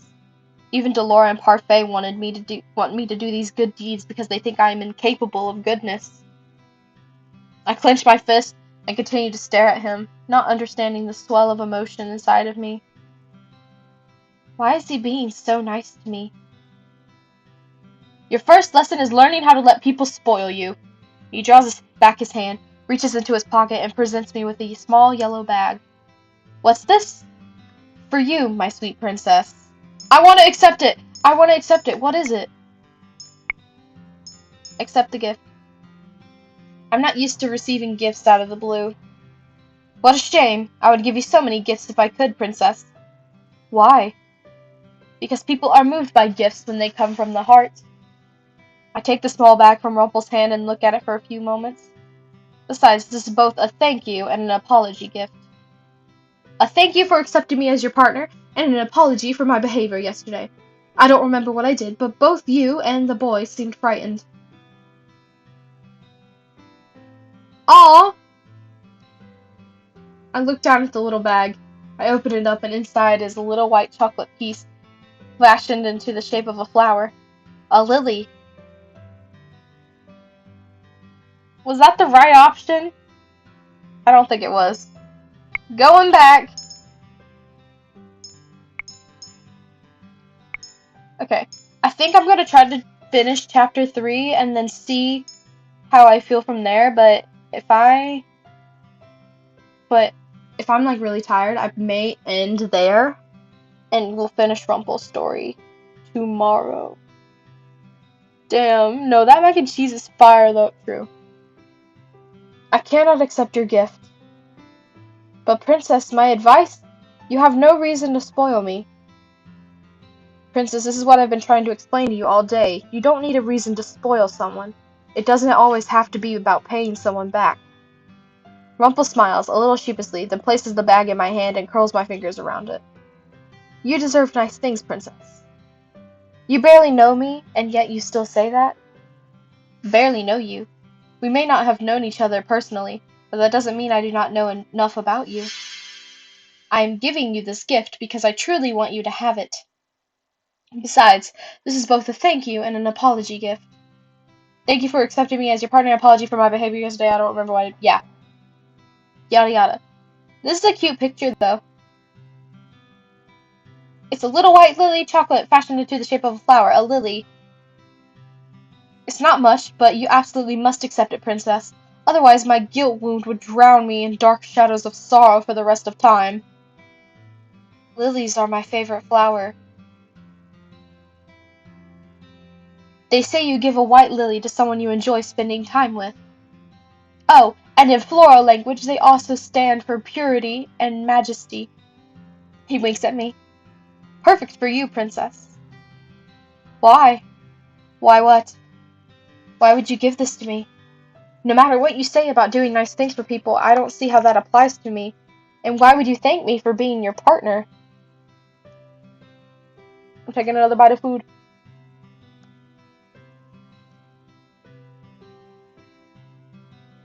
I did not even want to be your partner at first. But you do now? Oh! Oh! I am unable to withhold my surprise. Rumpel raises an eyebrow, then sighs. Princess, you don't trust compliments, do you? Mother always told me that people were two-sided, that they say anything to make you believe they were your friend. No. Never fear, my sweet princess. I shall make sure I compliment you until you learn to accept them. But, no buts. I derive my happiness from making ladies like yourself happy. The compliments may seem strange to you, but don't worry, you'll see it in time. See what? The connections between people. You assume I'm just a flirt, but I get to know an awful lot about people. It's the reason I can guess so much about you. What could Rumpel possibly know about me? So what do you think? Are you more attracted to me now because of my mysterious aura, or my doctorly sophistication? He leans closer to me, his eyes sparkling. I could be your very own personal doctor. No, thank you. I will slap you if you touch me again. Rumpel pulls back and raises both of his hands in surrender, but the smile does not leave his face. You really are hopeless, aren't you? Do you think so? I thought that the events from today might have proven otherwise. Oh, speaking of which, I read over my journal earlier. His expression becomes oddly solemn. Shall I enlighten you? Why would you tell me all of this? Oh, you're not interested? I thought you might be, since I was your partner. If I don't listen, you'll still tell me regardless, so feel free to share. Rumpel sighs as he flips the journal open. Unfortunately, it was not much. The memory began coming together again, as I was reading, but a lot of it still doesn't make sense. I glance down at the entry he has stopped at. I look at the bottom of the page, Princess. I notice his gaze to the bottom of the page and pause, noticing a conspicuous gap. There's no signature, and I always sign the end of every entry I write. I wonder if that might be the final piece of the puzzle. The final piece of your curse? If my name refuses to show up in the book, it may very well be the final memory I need to regain. You believe that the signature will be what gives you your true name, then? I have a feeling that might be the case. It was the first thing I noticed when the entry appeared. That would explain why the boy in town didn't know my name either. And there's something else. Something else that's missing? The journal entry is cryptic at best, vague, almost like an incomplete puzzle piece. I stare at him, not understanding. Slowly, Rumpel begins to explain. It says here that the boy's family rushed him to my clinic. He had a terminal illness that I could not cure. He was at death's door, and I couldn't save him. But he's alive, isn't he? He even said you saved him. Yes, there is a resolution in the journal, but it's not very helpful. I glanced down at the journal entry as Rumpel continues to speak. I refused to give up. I knew that there had to be a way to save the boy. I never gave up on my patients. In the journal entry, I described someone who came to help me save the boy. He lifts the book and points to the words, reading them aloud. I met her for the first time tonight. She told me she had some way to help the boy, so we struck a deal. I hope I do not come to regret this. He snaps the journal shut, startling me. He sighs as he runs a hand through his hair. That's it. Someone helped me somehow, and I made a deal. I'm assuming this is related to my curse, but I can't say how. Why did you write so vaguely? I wish I could ask my past self the same question. So in the end, you're still not sure when you were cursed? Rumpel pauses and shakes his head. I believe it started here. Not the curse, but the events that led to it. There is a reason this is the first memory to be triggered. It's important. For a few moments, the two of us are quiet. Rumpel's curse is a mystery. Not because he is hiding it like Karma's, but because he does not understand it himself. After a few moments, Rumpel begins to laugh, breaking the silence. I look at him startled. What's so funny? Oh, it's not funny. It's just... This is all very mysterious, isn't it? And my mysterious past makes me more alluring, doesn't it? Only Rumpel could take such a serious moment and change it into this. Well, what do you think, Princess? Are you drawn into the mystery of it? I have no choice. You'd tell me even if I didn't want to know. Oh, but you do! I can see the curiosity in your lovely golden eyes. And I could see it earlier today, too. Thank you for accompanying me into town. I believe that I only met the boy because you were there to guide my way. We were looking for medical supplies. That boy appeared through mere coincidence. No, it was more than coincidence. It was destiny. Fine, whatever you say. Listening to him is exhausting. It makes me realize how tired I am. All of these revelations are making my head spin. I'm going to bed now. I am too tired for this. It has indeed been a busy day. We will continue this enlightening discussion another time. Perhaps. I turn to walk away with the little chocolate in my hands. As I walk back toward the darkness of the hallway, Rumpel's soft voice echoes behind me. Sweet dreams, my princess.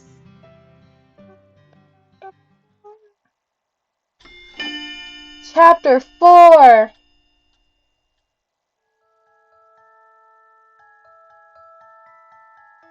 Alright! And chapter 4 begins with a dream. Like a memory dream.